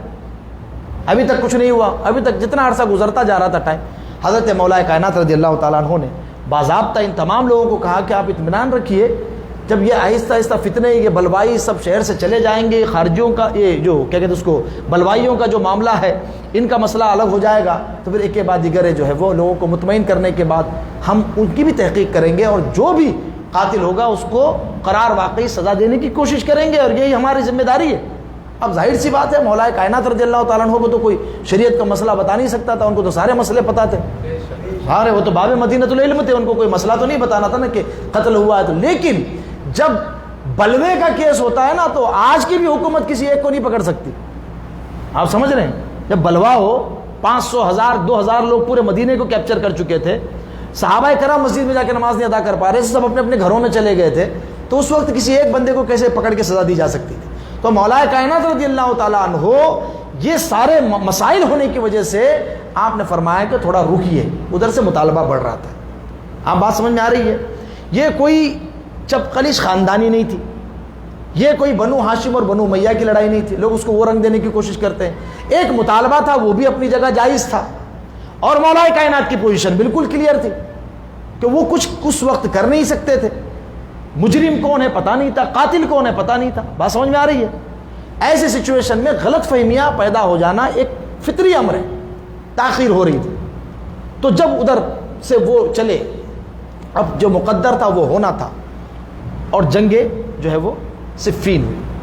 اسی کے دوران جو ہے اس کے بعد جنگ جمل بھی ہوئی، حضرت عائشہ صدیقہ رضی اللہ تعالیٰ عنہ بھی حج سے تشریف لا رہی تھی، وہ بھی تشریف لے گئی، وہ جنگ ہو گئی، فتنہ پروروں نے جنگ کروا دی، ارادہ دونوں کا جنگ کرنے کا نہیں تھا، جنگ ہو گئی۔ لیکن اس کے بعد حضرت امیر معاویہ رضی اللہ تعالیٰ عنہ کو بہت افسوس تھا، حضرت عائشہ صدیقہ رضی اللہ تعالیٰ عنہ کو بھی افسوس تھا، اور بزرگوں نے اس کو لکھا کہ یہ ان کی خطۂ اجتہادی تھی، ٹھیک ہے، ان کو جو ہے وہ مسئلہ جس طرح سمجھ میں آیا انہوں نے اس طرح ایکشن لیا، حضرت ام المومنین کو بھی یہ، لیکن ان کے دلوں میں کوئی دنیا کی لالچ، نفس پروری، یا کسی سے مولا کائنات سے جو خنس بولے معاذ اللہ، بغض یا عداوت، اس طرح کا کوئی معاملہ نہیں تھا۔ بہت سارے موقع ایسے ہوتے ہیں کہ ایکسیڈنٹلی کچھ چیزیں ہو جاتی ہیں جو نہیں ہونی چاہیے ہوتی ہے، بات سمجھ میں آ رہی ہے؟ تو اب جو ہے یہ معاملہ ہوا، حضرت امیر معاویہ رضی اللہ تعالیٰ عنہ، حضرت عائشہ صدیقہ رضی اللہ تعالیٰ عنہ اس مسئلے کو لے کر کے روافض ان کو منہ بھر بھر کے گالیاں دیتے ہیں، گالیاں دیتے ہیں۔ آپ جائیے ان کی محفلوں میں، اس کے بغیر محفل پوری ہوتی ہی نہیں جب تک کہ وہ ان دونوں کو گالی نہ دے دے، تبرہ نہ کر لیں، برا بھلا نہ کہہ دیں صحابہ کرام کو، ان کی کوئی محفل اس سے خالی نہیں ہوتی، میں گارنٹی سے ساتھ کہہ رہا ہوں۔ اب مسئلہ یہ ہے کہ اعلیٰ حضرت عظیم البرکت رضی اللہ تعالیٰ عنہ نے اعتقاد الاحباب فی الجمیل والمصطفیٰ والآل والاصحاب ایک رسالہ لکھا ہے، اور ایک نہیں 4 رسالے حضرت امیر معاویہ رضی اللہ تعالیٰ عنہ کے دفاع میں لکھے، کہا کہ ان کو برا بھلا نہیں کہہ سکتے کیونکہ وہ کیا ہے، صحابی رسول ہے۔ حضور نے خود فرمایا ہے کہ جب میرے صحابہ کا ذکر آئے تو زبان کو روک لو، جب صحابہ کا ذکر آئے تو زبان کو، بے شک فرمایا اذکرکم اللہ، ہاں میں تمہیں صحابہ کے بارے میں اللہ یاد دلاتا ہوں، جیسے فرمایا اذکرکم اللہ فی اہل بیتی، میں اہل بیت کے بارے میں تمہیں خدا یاد دلاتا ہوں 3 مرتبہ فرمایا، ایسے ہی فرمایا اللہم اصحابی اللہم اصحابی اللہم اصحابی لا تتخذوا غرضا من بعدی، میرے بعد ان کو ٹارگٹ مت بنا لینا، میرے بعد میرے صحابہ کو نشانہ نہیں بنا لینا، کیوں؟ فمن اب احبہم فبحبی احبہم، جو ان سے محبت کرے گا وہ میری محبت کی وجہ سے ان سے محبت کرے گا، جو ومن ابغضہم فببغضی ابغضہم، جو ان سے بغض کرے گا وہ میرے بغض کی وجہ سے بغض کرے گا۔ تو اب کتنا سنگین مسئلہ ہے۔ تو یہ جو جنگیں ہوئی ہیں، جنگ صفین ہو، جنگ جمل ہو، یہ خطۂ اجتہادی کا نتیجہ، اس کے بارے میں ہمیں زبان کھولنے کی اجازت نہیں ہے۔ کوئی اگر آپ کے سامنے زبان کھولے اور بے ادبی کرے تو آپ نے اس کو یہ کہنا ہے لعنت اللہ علی شرکم، کیا کہنا ہے؟ تمہارے شر پہ اللہ کی لعنت، کیا بولیں گے؟ تمہارے شر پہ اللہ کی لعنت، بولیے زور سے بولیے، نہیں اور زور سے بولیے، تمہارے، کیونکہ یہ میرا قول نہیں ہے، میرے آقا تاجدار دو عالم صلی اللہ علیہ وسلم نے فرمایا اذا رأیتم الذین یسبون اصحابی، جب تم دیکھو کہ لوگ میرے صحابہ کو برا بھلا کہہ رہے ہیں، فقولوا لعنت اللہ علی شرکم، تو کیا کہو گے؟ تمہارے شر پر، ہاں ہم جس طرح 1,00,000 لعنت اہل بیت کے گستاخ پر بھیجتے ہو، کہتے ہیں لعنت اللہ علیکم دشمنان اہل بیت، ایسے ہی 1,00,000 لعنتیں ہم صحابہ کے گستاخ پر بھی بھیجتے ہیں۔ بات سمجھ میں آ رہی ہے؟ کیونکہ ہم اہل سنت و جماعت ہیں، ہم اہل سنت و جماعت ہیں۔ حضرت نہیں بولنا، حضرت نہیں بولنا، حضرت، ارے وہ تو بڑے بڑے حضرتوں کے حضرت، مرتبہ صحابیت کو کیا سمجھا ہوا ہے؟ حضرت ایک مرتبہ ایک صاحب مجھے کہنے لگے وہ صرف صحابی تھے، میں نے کہا کمال کرتے ہو بھائی آپ، یہ صحابیت ہٹا دو تو پھر بچ کیا جاتا ہے؟ ارے ابو لہب بھی تو چچا تھا سرکار کا، سگا چچا، پوری سورت اتری ہوئی اس کی مذمت میں، کیوں؟ کیونکہ صحابی نہیں تھا۔ ارے مولا کائنات صحابی رسول ہیں، سید کائنات صحابیہ ہیں، حضرت خدیجۃ الکبریٰ صحابیہ ہیں، سرکار کی شہزادیہ صحابیہ ہیں، سید الشہداء صحابی رسول ہے۔ آپ یہ مت بھولیے جب ہم صحابی بولتے ہیں تو یہ سب اہل بیت شامل ہوتے ہیں اس میں، اس کے بعد ہم کہتے ہیں کہ اگر کسی کو صحابی کا دفاع کرنے میں خوف ہے تو ہم کو صحابہ کا دفاع کرنے کا شوق ہے، اس میں اہل بیت بھی شامل ہے۔ کوئی اگر ہلکا جملہ بولے برداشت نہیں ہوگا۔ ہم نے کہا کہ جو دریدہ دہن بولے حضرت امیر معاویہ کو حضرت نہیں بول سکتے، کہا نا کہ بابا تاج الدین کو حضرت بول سکتے ہیں کہ نہیں؟ ارے بابا کا نام آئے تو کان پکڑے۔ میں نے کہا کہ کروڑوں اولیاء کرام، لاکھوں غوث مل کر کے ایک صحابی کے مرتبے کو نہیں پہنچ سکتے، کیونکہ رسول اللہ صلی اللہ علیہ وسلم کی ایک لمحے کی صحبت انسان کو اتنا بلند بالا کر دیتی ہے کہ وہ جنتی، اور جو ان کو دیکھتا ہے وہ بھی جنتی ہو جاتا ہے۔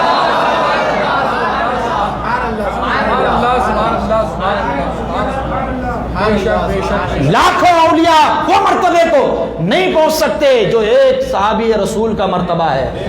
اگر یہ نکالو تو پھر بچے گا کچھ نہیں۔ لہذا صحابی ہوں، صحابیہ ہوں، کسی کے بارے میں اگر کوئی بد باطن، بد اخلاق، بد کردار، دریدہ دہن زبان کھولے تو اس کو منہ پہ کہیے لعنت اللہ علی شرکم۔ میرے آقا تاجدار دو عالم کا ارشاد ہے، کہو کہ لعنت اللہ علی شرکم، تمہارے شر پہ اللہ کی لعنت ہے، تمہارے شر پہ۔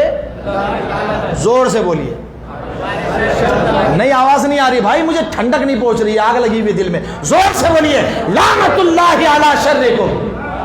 یہ دروازہ ہے، دروازہ حضرت امیر معاویہ دروازہ ہے۔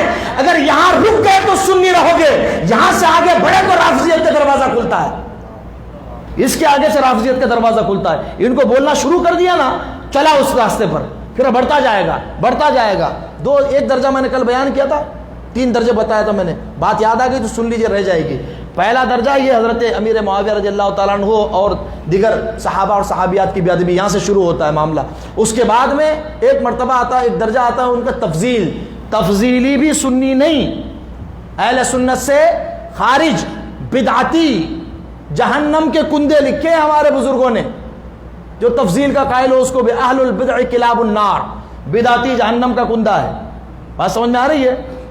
ہاں، باضابطہ 20 اس کے اوپر جو ہے وہ حدیثیں پیش کی ہے، امام اہل سنت نے بھی پیش کی، علامہ ابن حجر نے بھی پیش کی ہے، حضرت علامہ میر عبد الواحد بلگرانی نے بھی پیش کی ہے۔ کہا کہ جو تفضیلی ہے وہ بھی سنی، زور سے بولیے، جو حضرت علی کو شیخین سے افضل سمجھے وہ سنی نہیں رہتا، زور سے بولو سنی۔ جی ہاں، اس سے مرید بھی ہونا جائز نہیں ہے، ہاں اس کے ہاتھ میں ہاتھ دینا جائز نہیں ہے، کیونکہ پیر ہونے کی پہلی شرط یہی ہے کہ صحیح العقیدہ سنی ہو۔ سب سے پہلی شرط ہے صحیح العقیدہ سنی ہونا، پہلی شرط ہے۔ کہنے لیں قابل تعظیم ہے، قابل تعظیم، میں نے قابل تعظیم کا مطلب بھی سمجھ لیجیے آپ۔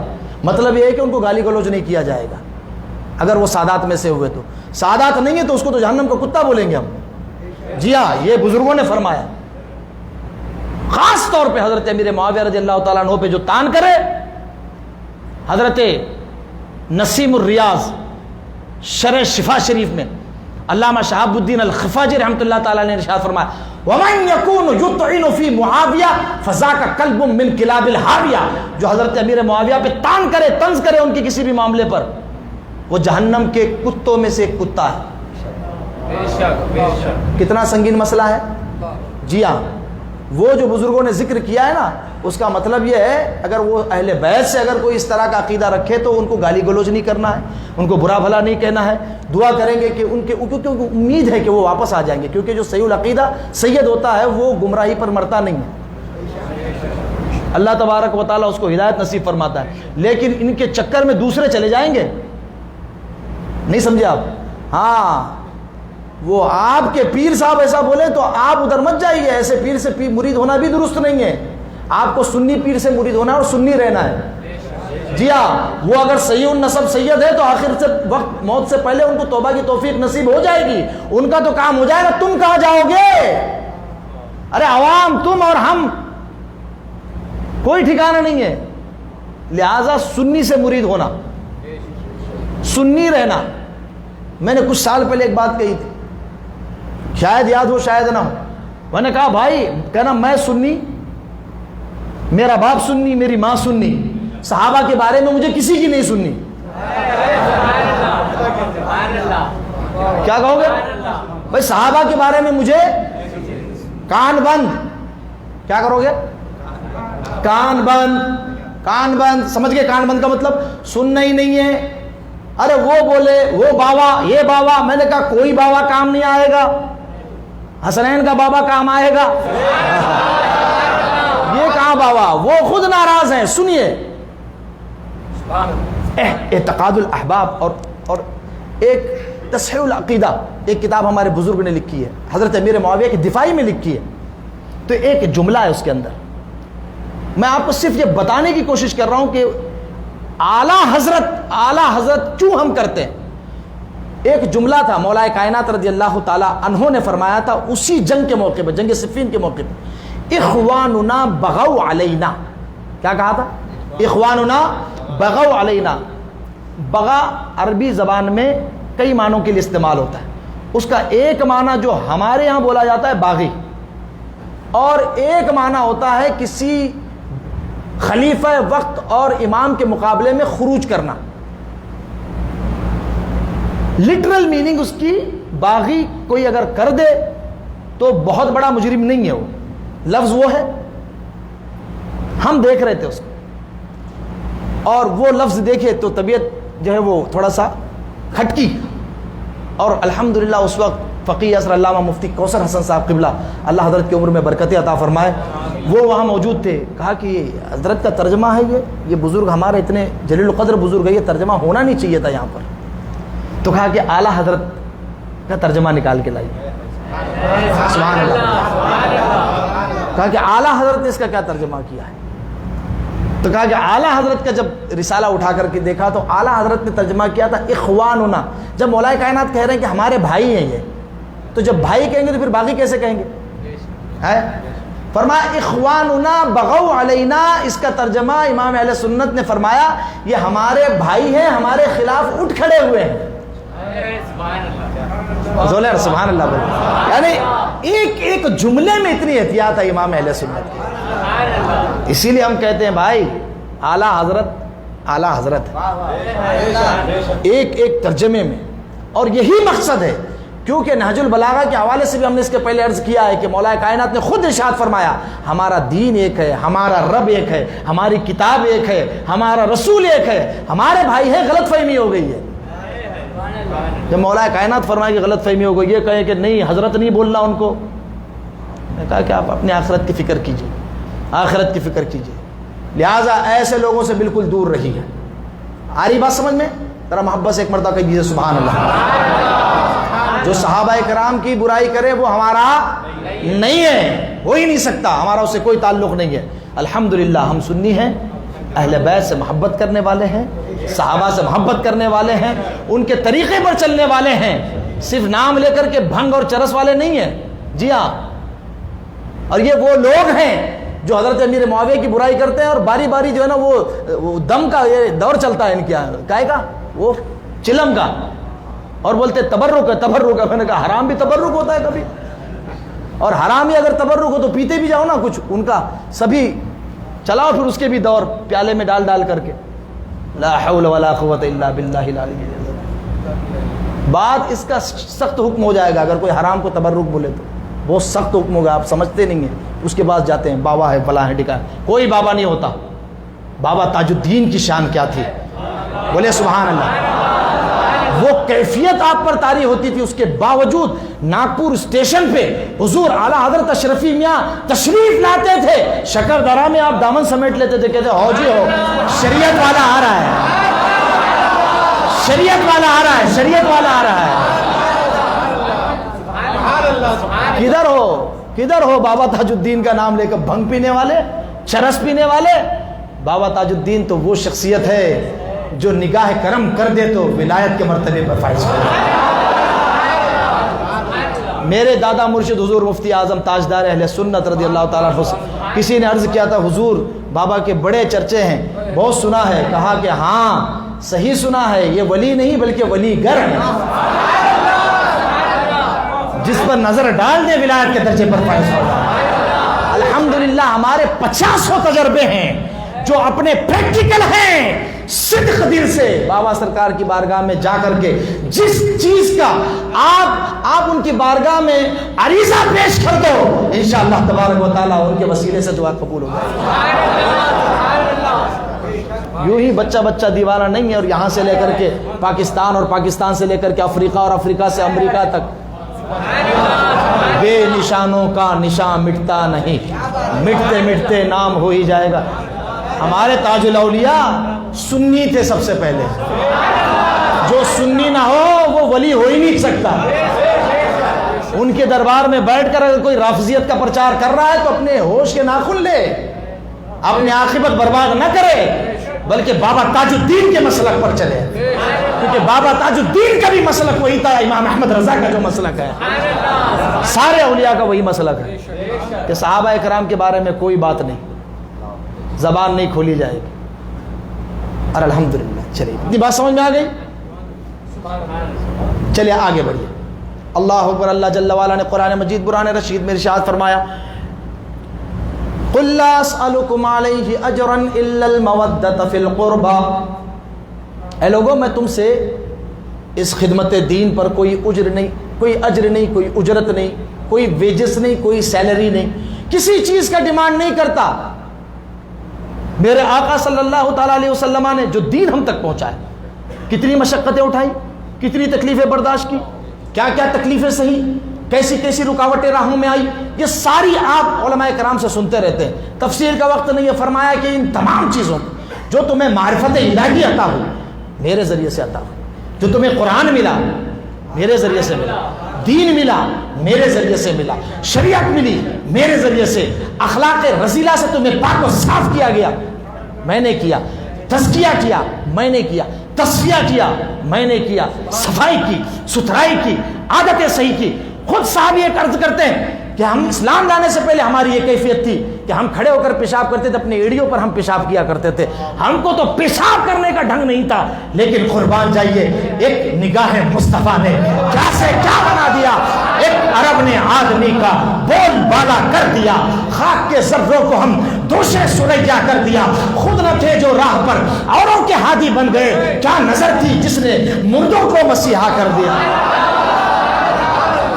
وہ دانائے سبل، وہ ختم الرسل، وہ مولائے کل جس نے غبار راہ کو بخشا، فروغ وادی سینہ، نگاہ عشق مستی میں وہی اول وہی آخر، وہی قرآن وہی فرقان وہی یاسین وہی طہا، اس رسول اللہ صلی اللہ علیہ وسلم سب کچھ ملا ہے، انہی کے صدقے ایمان ملا، ان کے صدقے قرآن ملا، ان کے صدقے رحمان ملا، ان کے صدقے وہ کیا ہے جو ہم نے پایا نہیں ہے۔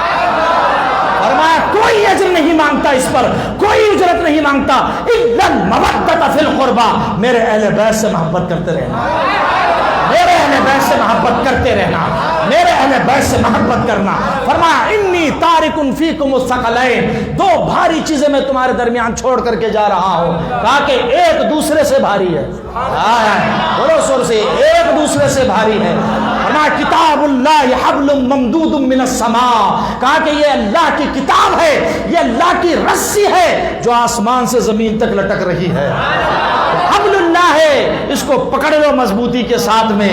اور فرمایا کہ اس کو پکڑو گے تو گمراہ نہیں ہوگے، لیکن دوسری چیز اور بھی بیان فرمائی، کہا وعطرتی، میری عطرت اہل بیت کو بھی مضبوطی سے میرے اہل بیت کو بھی تھامے رہنا، وَلَن يَتَفَرَّقَا حَتَّى يَرِدَا عَلِيَّ الْحَوْض، فرمایا کہ یہ دونوں ایک دوسرے سے جدا نہیں ہوں گے، نہ قرآن اہل بیت سے جدا ہوگا، نہ اہل بیت قرآن سے جدا ہوں گے، یہاں تک کہ یہ روز محشر کہاں پر؟ حوض کوثر پر مجھ سے آ کر کے مل جائیں گے۔ ایک سوال آپ سے کرتا ہوں، قرآن مجید تبیان لکل شیء، ہر شے کا بیان ہے، ہر چیز ہے قرآن میں۔ اللہ فرماتا وَلَا رَطْبٍ وَلَا يَابِسٍ إِلَّا فِي كِتَابٍ مُبِينٍ، ہر چیز قرآن مجید میں ہے، ہر خشک، ہر تر، ہر چیز، everything, every small, every big, every wet, every dry, everything is mentioned in the holy book of Allah subhanahu wa ta'ala, which is called Quran al-Majid. وَلَا رَطْبٍ وَلَا يَابِسٍ، nothing is left but mentioned in the book of Allah subhanahu wa ta'ala.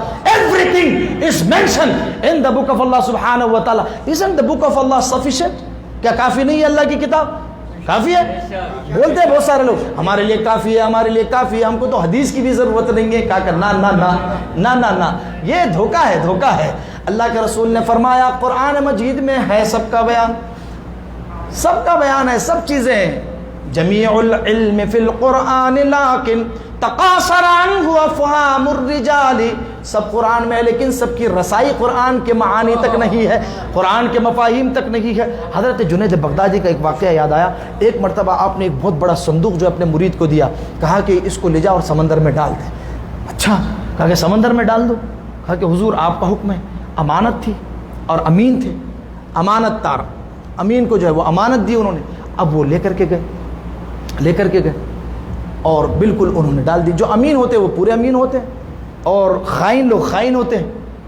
ایک آج کل بزرگوں کو بہت سارے لوگ آتے ہیں بزرگوں کے پاس میں، حضور وظیفہ دے دیجیے. ہمارے سید صاحب قبلہ کے پاس بھی آ جاتے ہیں، حضور وظیفہ دے دیجیے، حضور وہ اسم اعظم کا، ارے اسم اعظم کا وظیفہ مانگ رہا ہے بھائی.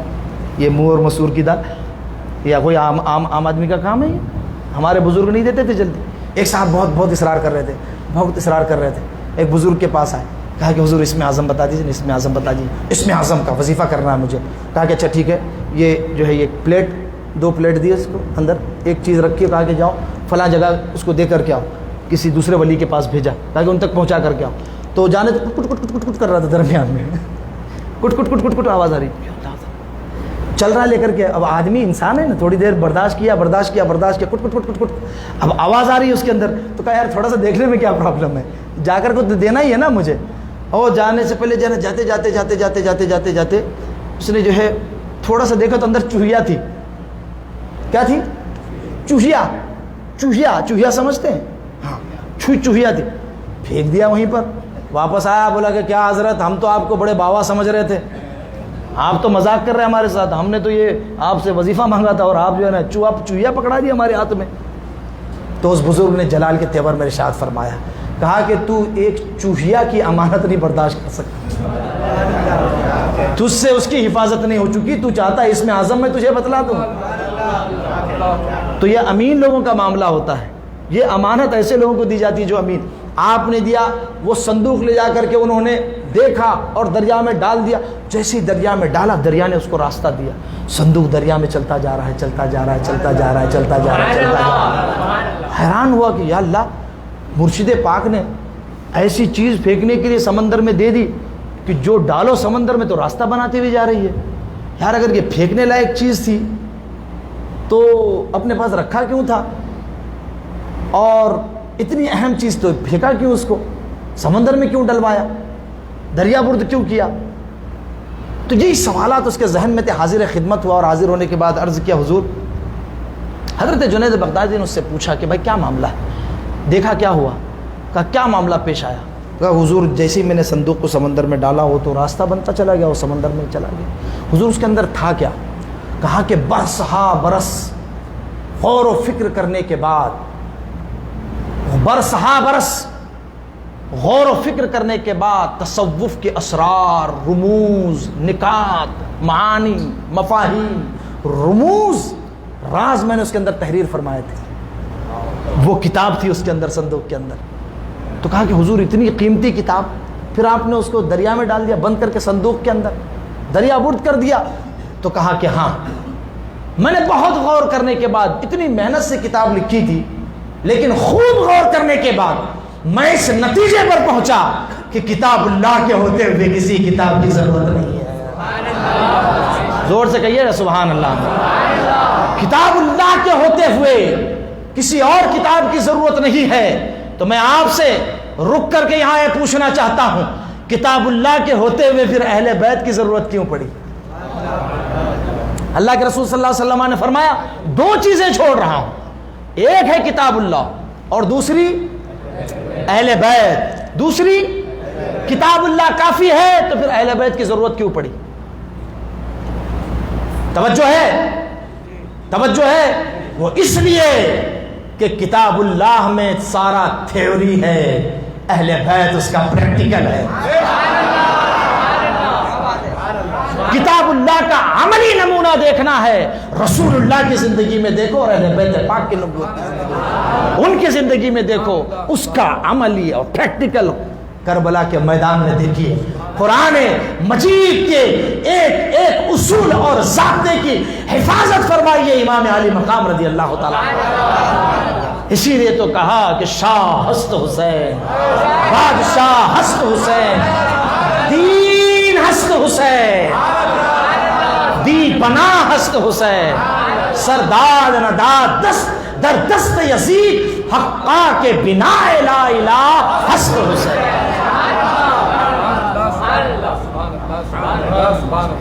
اللہ کے رسول صلی اللہ علیہ وسلم نے ارشاد فرمایا دونوں ایک دوسرے سے جدا نہیں ہوں گے، پکڑے رہنا دامن سے مضبوطی کے ساتھ، مضبوطی کے ساتھ۔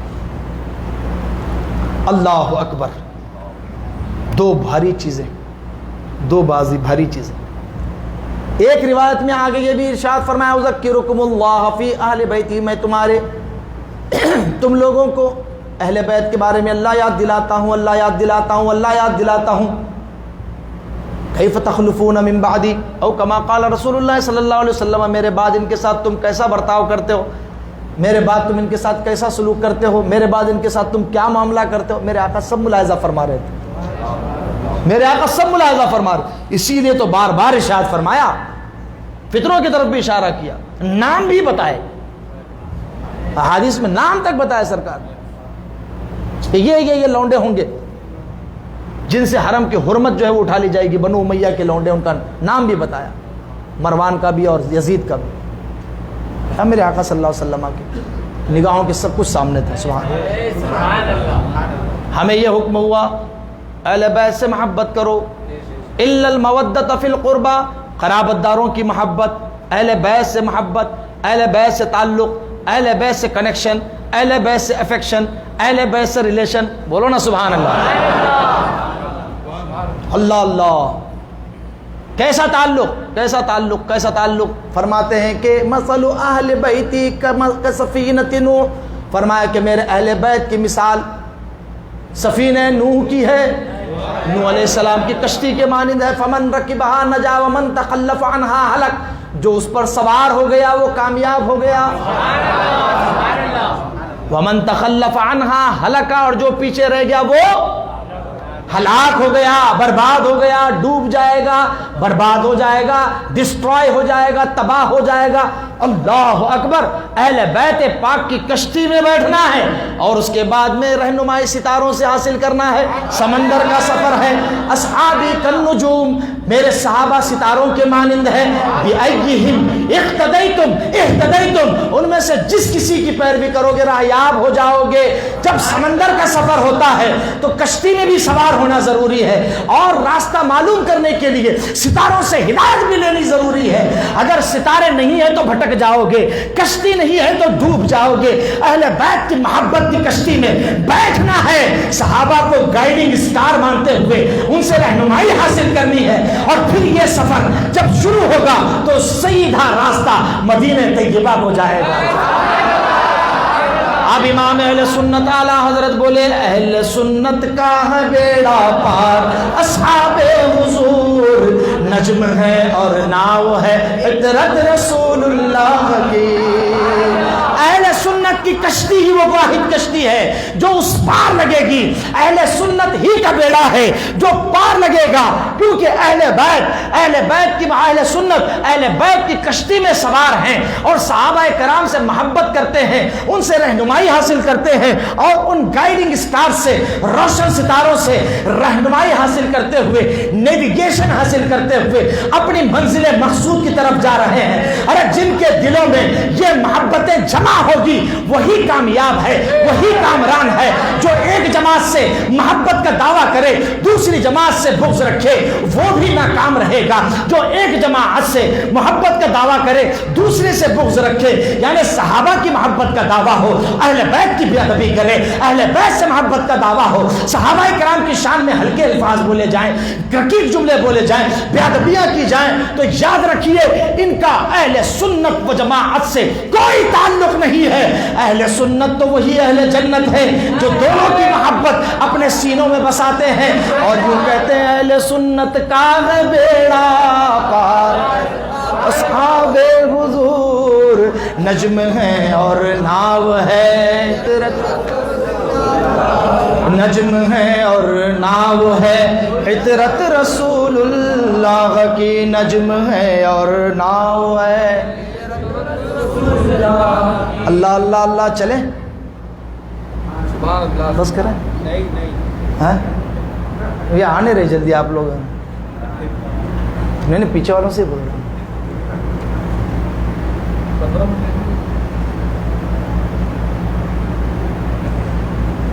15 پھر 15 کہاں رہتے ہیں؟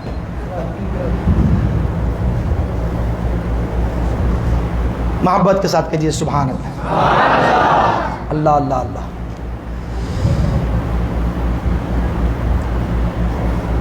اللہ کے رسول صلی اللہ تعالی علیہ وسلم نے ارشاد فرمایا، جو میرے اہل بیت کے ساتھ اچھا سلوک کرے گا، اچھا سلوک کرے گا، جو مصیبت میں ان کے کام آئے گا، ضرورت میں ان کی مدد کرے گا، ان کی تکلیف کو دور کرے گا، تو قیامت کے دن میں اس کی تکلیف کو دور کروں گا۔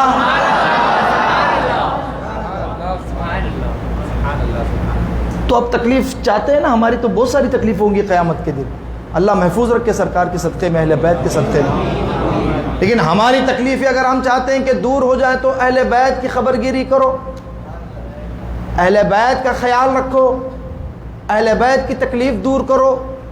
ایک مرتبہ حضرت عمر ابن عبدالعزیز رضی اللہ تعالیٰ عنہ کی بارگاہ میں، اس زمانے کے ایک سید صاحب تھے حسنی سادات میں سے غالباً، تو وہ تشریف لائے، تو حضرت عمر بن عبدالعزیز بنو امیہ کے خلفاء میں سے تھے لیکن خلیفہ راشد تھے، آپ نیچے تشریف لائے ممبر سے، اپنے تخت سے، بولیے سبحان اللہ، وہ عمر بن عبدالعزیز تھے، وہ نیچے تشریف لائے، اپنے مقام پہ ان کو بٹھایا اور ادب سے بیٹھے ان کی بارگاہ، اکرام کیا، تعظیم کی، توقیر کی، رسپیکٹ کی، ان کی باتیں بہت توجہ سے سنی، نصیحت کرنے کے لیے کہا۔ کیا محبت ہے، بولیے، ارے ہر جگہ اچھے لوگ ہوتے ہیں نا، تو ہم کو تو جو اچھا ہے اس کو ہی لینا ہے نا، بروں سے ہمارا کوئی تعلق ہی نہیں۔ ہاں جی، یہ تو اچھے ہیں سبحان اللہ، اور ایسے اچھے ہیں کہ آج تک دیکھیے جو محبت اہل بیت میں سرشار رہا، اللہ نے اس کا نام بلند کر دیا۔ ایک امام کا قول میں نے پڑھا، انہوں نے فرمایا کہ کوئی ائمہ مجتہدین میں ایسا نہیں ہے جس کو اہل بیت سے فیض نہ ملا۔ زور سے کہنا سبحان اللہ، سرشار تھے، کہا اسی لیے تو ان کا فقہ چل رہا ہے، ان کو اللہ نے عزت عطا فرمائی ہے، عزتیں ملتی ہی اہل بیت کی محبت سے، بغض اہل بیت والوں کو کچھ نہیں ملتا، ختم سارا، سٹاپ، مسئلہ ختم ہے، جو کرنا ہو نام بیم کما لو، پیسہ کما لو، یہی ختم، بعد میں کوئی نہیں پوچھتا۔ لیکن جن کے نام روشن ہیں، جن کے کام روشن ہیں، جن کی جو ہے خدمات روشن ہے، وہ سب اہل بیت کا فیض لیے ہوئے الحمدللہ۔ یہ بزرگان دین نے فرمایا، جتنے بھی ائمہ مجتہدین، وقت نہیں ہے ہمارے پاس، ہم بتاتے آپ، امام اعظم رضی اللہ تعالیٰ عنہ تو ایسے عاشق اہل بیت تھے۔ ایک مرتبہ درس دے رہے تھے آپ، مسجد نبوی شریف میں تشریف لائے تھے، غالباً اسی وقت کی بات ہے، تو اہل بیت میں سے غالباً امام جعفر صادق رضی اللہ تعالیٰ عنہ پیچھے تشریف لائے ہوئے تھے۔ آپ کی توجہ اس طرف نہیں تھی، چونکہ آپ کی پشت مبارک اس طرف تھی، بچے یا شاگرد سامنے پڑھ رہے تھے، تو کسی کو امامہ شریف نظر آیا حضرت کا، تو کسی نے جھانک کے دیکھا تو آپ پلٹے، اور جیسے آپ نے دیکھا فوراً کھڑے ہو، کہا حضور آپ تشریف لائے اور میں بیٹھا رہا، مجھے علم نہیں تھا، مجھے علم نہیں تھا۔ یہ ہیں سراج الامہ، کاشف الغمہ، امام اعظم ابو حنیفہ۔ پوری دنیا میں 2/3 مسلمانوں کی جماعت، مسلمان 2/3 of the population of the world follows Imam Azam ابو حنیفہ۔ وہ فرماتے ہیں کہ لولا سنتان لہلک النعمان، اگر میری زندگی میں 2 سال نہیں ہوتے تو میں ہلاک ہو جاتا۔ کسی نے آپ سے پوچھا حضور آپ کی عمر کتنی، کہا کہ 2 سال۔ سبحان اللہ، بولے نا زور سے سبحان اللہ۔ 2 سال، کہا کہ حضور بڑی عمر لگتی ہے آپ کی، تو کہا کہ نہیں، عمر کیسے گزری؟ دین کی خدمت میں، مسائل نکالنے میں، فقہ کی تدوین میں، استنباط میں، استخراج میں، رات رات بھر جاگ کے علماء کرام سے 2000 اساتذہ سے پڑھا پہلے، اس کے بعد میں پھر کئی ہزار شاگرد پیدا کیے، جس میں سے کئی مجتہد شاگرد پیدا کیے، اتنا فقہ مدون کیا، فقہ کے اصول، یہ بولتے نا خاص، عام، مشترک، معول، صریح، کنایا، یہ سارے اصول امام اعظم نے مرتب فرمائے، پورا فقہ کا نظام، سب کچھ۔ اور عالم یہ تھا کہ روزانہ 3 قرآن مجید رات میں پڑھتے، دن میں درسگاہ، نفل رمضان میں 60 61 قرآن مجید، دن میں ایک، رات میں ایک، تراویح میں ایک، رمضان میں 61 قرآن مجید، دیگر معمولات الگ۔ ایسے عابد، ایسے زاہد، ایسے متقی پرہیزگار، فرمایا 2 سال عمر ہے، صرف 2 سال، قربان جائیے، فرمائیے فرمائیے آپ لوگ سبحان اللہ کہیے، تھکے ہوئے لگ رہے ہیں بھائی، تھکے ہوئے نہیں، زور سے کہیے سبحان اللہ۔ فرمایا کون سے 2 سال؟ کہا کہ لولا السنتان لہلک النعمان، 2 سال جو مجھے امام جعفر صادق کی خدمت کرنے کا موقع ملا ہے، اگر وہ 2 سال نہ ہوتے تو نعمان ہلاک ہو جاتا۔ زندگی کا سرمایہ ہے وہی 2 سال۔ امام شافعی اب چل پڑے گا سلسلہ۔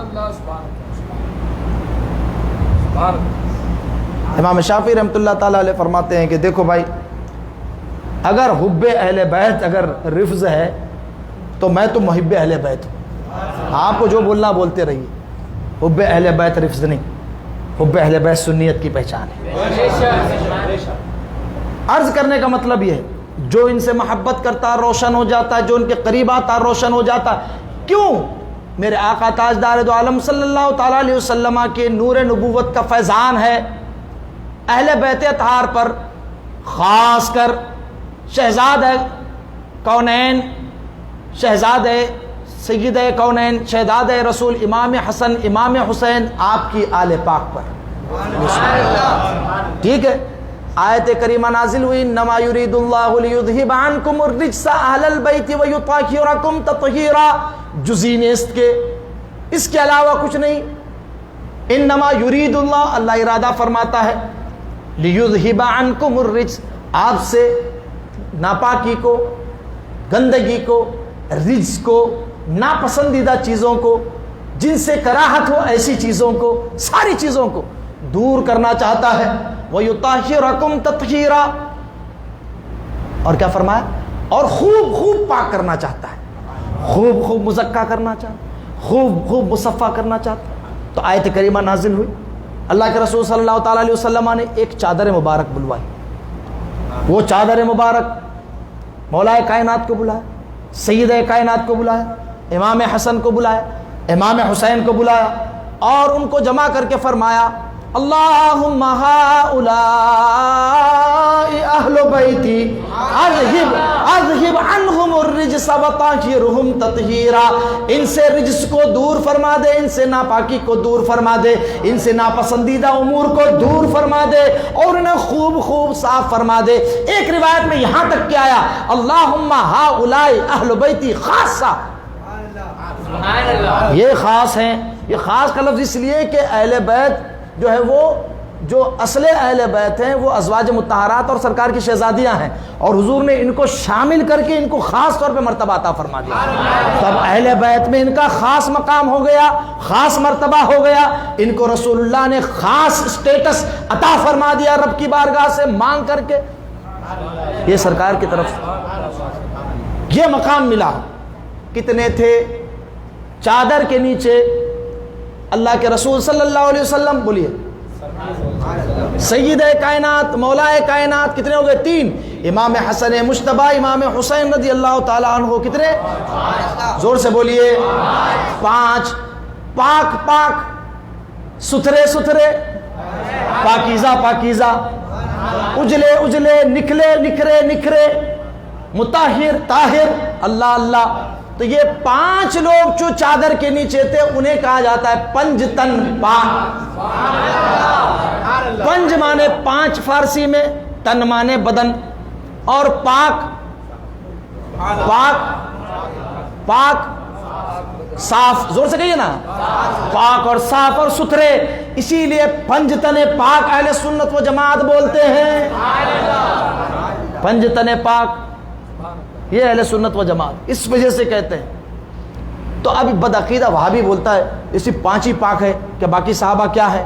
نے کہا کہ عقل کے اندھے، تجھے پتہ ہی نہیں، جب کوئی خاص بولا جاتا ہے تو اس کے لیے فضیلت ہوتی ہے مراد، اس کا مطلب یہ نہیں کہ باقی پاک نہیں، باقی بھی سب پاک۔ ارے ذرا زور سے بولے نا، ارے سید الشہداء امیر حمزہ بھی پاک ہے، حضرت عباس بھی پاک، عبداللہ ابن عباس بھی پاک، عباس علمبردار بھی پاک، بولتے جائیے سبحان اللہ، پاک ہیں، حضرت جعفر بھی پاک، حضرت عقیل بھی پاک، اہل بیت کے تمام افراد پاک، صحابہ پاک، ابو بکر صدیق پاک، عمر فاروق پاک، عثمان غنی پاک، عبد الرحمن ابن عوف پاک، سعید ابن جبیر، سعد ابن ابی وقاص پاک، حضرت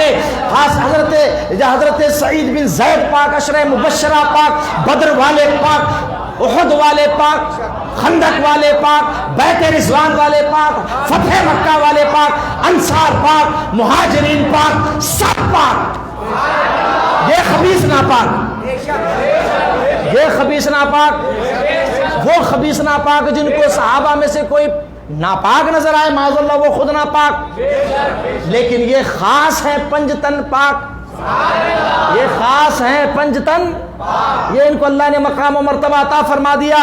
ہاں ہاں، اسی لیے ہم حق 4 یار کا نعرہ لگاتے کہتے 4 ہی حق ہے کیا؟ میں نے کہا نہیں نہیں، سب حق ہیں بھائی، لیکن یہ 4 یار خاص ہیں، یہی پنجتن والی دلیل ہے۔ اچھا بہت سارے وہ بھی ہیں جو پنجتن پاک کا نعرہ لگاتے ہیں اور اس سے منع کرتے ہیں، ہم نے کہا نہ منع کرو، جہاں جس دلیل سے یہ ثابت ہو رہا ہے اسی دلیل سے حق 4 یار بھی ثابت ہوتا ہے۔ ارے سارے یار کہتے کہ وہ 4 ہی حق ہیں کہ باقی سب باطل ہے، میں نے کہا کہ نہیں، یہ 4 خاص ہیں، یہ 4 خاص ہیں، جس طرح کتابیں 4 خاص ہیں، فرشتے 4 خاص ہیں، بولیے زور سے سبحان اللہ، جبرائیل ہے، میکائیل ہے، اسرافیل ہے، اسرائیل ہے، کتابیں 4، توریت، زبور، انجیل، اور بولتے جائیے 4 کیا خاص ہیں، لمبی ہو جائے گی، بس اختصار کے ساتھ اب 4 گنانے لگیں گے تو پھر لمبا ہو جائے گا۔ بس یہ کہ جس طرح 4 خاص 1,24,000 کم و بیش صحابہ میں یہ 4 خاص، پنجتن پاک خاص، یہ خاص پاک فرمائے ہوئے اللہ جل وعلا کے۔ اب جو پنجتن پاک سے محبت کرے گا اللہ اس کا فیضان کیسا دیکھیں نا، سبحان اللہ، روئے زمین خالی نہیں ہے جی۔ لوگوں نے سمجھا تھا کہ کربلا میں شہید کر کے نسل جو ہے نا ختم ہو جائے گی، اللہ، ارے اسے کون مٹا سکتا ہے جسے اللہ بلند فرمائے، اللہ کے رسول بلند فرمائے، اللہ کے رسول کے شہزادگان کو کون مٹا سکتا ہے۔ روئے زمین پر جہاں پر آپ جائیں گے، جہاں دین کی چمک دمک آپ کو نظر آ رہی ہے، وہ رسول اللہ کے شہزادگان کا فیضان نظر آ رہا ہے۔ یہاں سے لے کر وہاں تک پھر ایک لمبا سلسلہ چل پڑے گا، میں کہاں سے نام بتاؤں، پھر وہ اس طرح کا مجھے جمتا بھی نہیں ہے، لیکن آپ دیکھیے، آپ غور کیجئے، آپ ناگپور کی سرزمین پر ہے، کئی شہزادگان یہاں پر بھی جلوہ برما ہے، سادات کرام ہے، سیدنا محمود علی قادری بغدادی، بابا تاج الدین، آل نبی، اولاد علی، آپ قدم بڑھائیے، ایک گاؤں نکل جائیے، آپ امراوتی چلے جائیے، اچل پور چلے جائیے، بمبئی چلے جائیے، دلی چلی جائیے، مہارارا چلے جائیے، بلگرام چلے جائیے، کالپی چلے جائیے، پھپون شریف چلے جائیے، آپ پٹنہ جائیے، بہار شریف جائیے، شرف الدین یحییٰ منیری ادھر ہے، حضرت خواجہ خواجگان حضرت خواجہ شرف الدین یحییٰ منیری، آگے پنڈوا شریف میں جو ہے سلسلہ چشتیہ اشرفیہ مخدوم سمنانی کے پیر و مرشد جلوہ بار، ادھر چلے جائیے، مخدوم جہانیہ گشت ملتان شریف چلے جائیے، بابا فرید الدین گنج شکر ہے، حضرت ادھر آ جائیے علاء الدین صابر کلیری محبوب الہی ہے، دکن میں چلے جائیے، سادات ہی سادات ہے، سبحان اللہ، سرکار لاؤ والی سرکار ہیں حضرت کرنول شریف میں، آپ آگے جائیے بیگن پلی شریف میں حضرت خطب بیگن پلی جلوہ بار، حضرت حیات محی الدین جلوہ بار، سیدنا حضرت جمال الدین جمع بابا رحمۃ اللہ تعالیٰ علیہ، حیات محی الدین رحمۃ اللہ تعالیٰ علیہ، عبید اللہ حسینی، آگے چلے جائیے حضرت سیدنا شمس عالم حسینی رحمۃ اللہ تعالیٰ علیہ، حضرت موسیٰ پیر رحمۃ اللہ تعالیٰ علیہ، اور اولیاء کرام یہاں سے ہندوستان سے نکلیے، باہر جائیے، وہاں ملیں گے، عرب شریف میں جائیے، بغداد شریف میں جائیے، سبحان اللہ، شجرۃ طیبۃ اصلها ثابت وفرعها فی السماء، ایسی شجر مبارکہ کی شاخیں ہیں کہ جو اصلها ثابت، جس کی اصل ثابت ہے اور اس کی شاخیں آسمانوں کو پار کی ہوئی ہے۔ برتر قیاس سے ہے مقام ابو الحسین، سدرا سے پوچھو رفعت بام ابو الحسین۔ ایک ایک گنبد کے نیچے 7 قطب مہرارہ میں جلوہ فرمایا۔ میرے پردادا مرشد سرکار ابو الحسین احمدی نوری، حضور آل احمد، حضور آل رسول احمدی، حضور اچھے میاں، حضور ستھرے میاں، حضرت حمزہ عینی صاحب البرکات میر عبد الواحد بالگرامی، یا اللہ، یعنی کن زندگیاں ختم ہو جائیں نام نہیں شمار کر سکتے۔ یہ سارا فیضان ہے اہل بیت اطہار کا۔ اللہ تبارک و تعالی ہمیں ان کے دامن سے وابستہ رکھے، ان سے سچی محبت کرنے کی توفیق عطا فرمائے۔ سلطان الہند رہ گئے کیا؟ زور سے کہنا سبحان اللہ۔ اے ہند میں رہتے ہیں تو سلطان الہند کو کیسے بھولیں گے؟ اللہ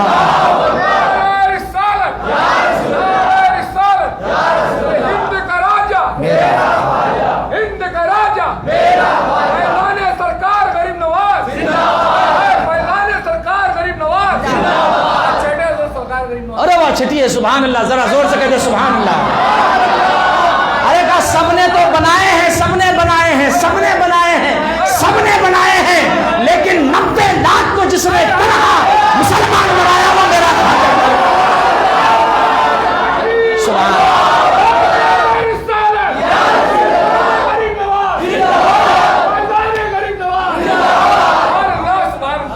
گلشن ہند ہے شاداب کلیجے ٹھنڈے، سب کلیجے ٹھنڈے، دنیا میں سب پریشان نظر آ رہے ہیں، لیکن قسم خدا کے ہندوستان کا باشندہ آج بھی مطمئن ہے، بادشاہ بادشاہ ہے ہمارے۔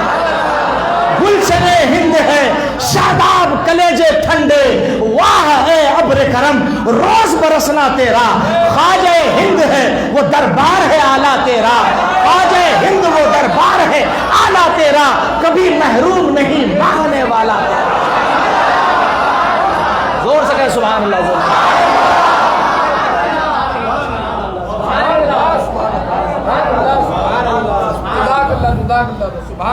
ایک نگینہ ہے سید کائنات کا، اس کی چمک دمک ایسی ہے، سبحان اللہ سبحان اللہ۔ ایک مصرع طرح دیا گیا تھا کافی سال پہلے، 2010 کی بات ہے، تو ہم لوگ تمام جو علماء کرام تھے وہ لوگ شعر لکھ رہے تھے۔ میں شعر تو کہتا نہیں ہوں، لیکن آتا نہیں ہے، دعا فرمائیے کہ آ جائے سرکاروں کے کرم سے، لیکن کہہ دیا مصطفیٰ کا گھرانہ سلامت رہے، اسی وزن۔ تو طرحی مشاعرہ تھا، اشعار لکھے وہاں پر ڈربن میں پیش کرنا تھا۔ میں نے کہا کہ یہ اشعار ہم بھی پیش کر دیتے ہیں، نام لکھا لیں گے کم سے کم، ہے تو نہیں لیکن ہو سکتا ہے کہ قبول ہو جائے۔ تو اس میں ایک شعر یہ کہا تھا، خواجہ ہند الولی ہے عطائے رسول۔ آپ نے یہ شعر سنا ہوگا نا، الحمدللہ یہ فقیر کا ہے، باقی اجاگر صاحب کا کلام ہے۔ یہ شعر، اس میں 2-3 شعر میرے ہیں، مولانا موسیٰ پڑھتے ہیں اس کو، اللہ ان کو سلامت رکھے۔ خواجہ ہند الولی ہے عطائے رسول، فاطمہ کا نگینہ سلامت کا نگینہ سلامت رہے، فاطمہ کا نگینہ سلامت رہے۔ ارے یہ 5 سال والے آتے رہیں گے جاتے رہیں گے، کرسی پر کوئی بھی بیٹھے، ہند کا راجا تو میرا خواجہ ہے۔ کرسی ڈالی تیری تخت شہ جیلاں کے قریب، کتنا اونچا کیا اللہ نے پایا تیرا۔ سنیو، اہل سنت کے عقیدے پر مضبوطی سے قائم رہو، کیونکہ غوث محی الدین ہے، غوث محی الدین ہے، خواجہ معین الدین ہے، غوث محی الدین ہے، خواجہ معین الدین ہے۔ اے حسن کیوں نہ ہو محفوظ عقیدہ تیرا۔ اللہ جل وعلا ہمیں اور آپ کو اہل سنت کے سچے مذہب پر استقامت عطا فرمائے. وما علینا الا البلاغ. الحمدللہ علی ما صبت واستغفر اللہ علی ما اخطأت. والسلام علیکم ورحمۃ اللہ تعالی وبرکاتہ. درود و سلام کے لیے کھڑے ہو جائیں.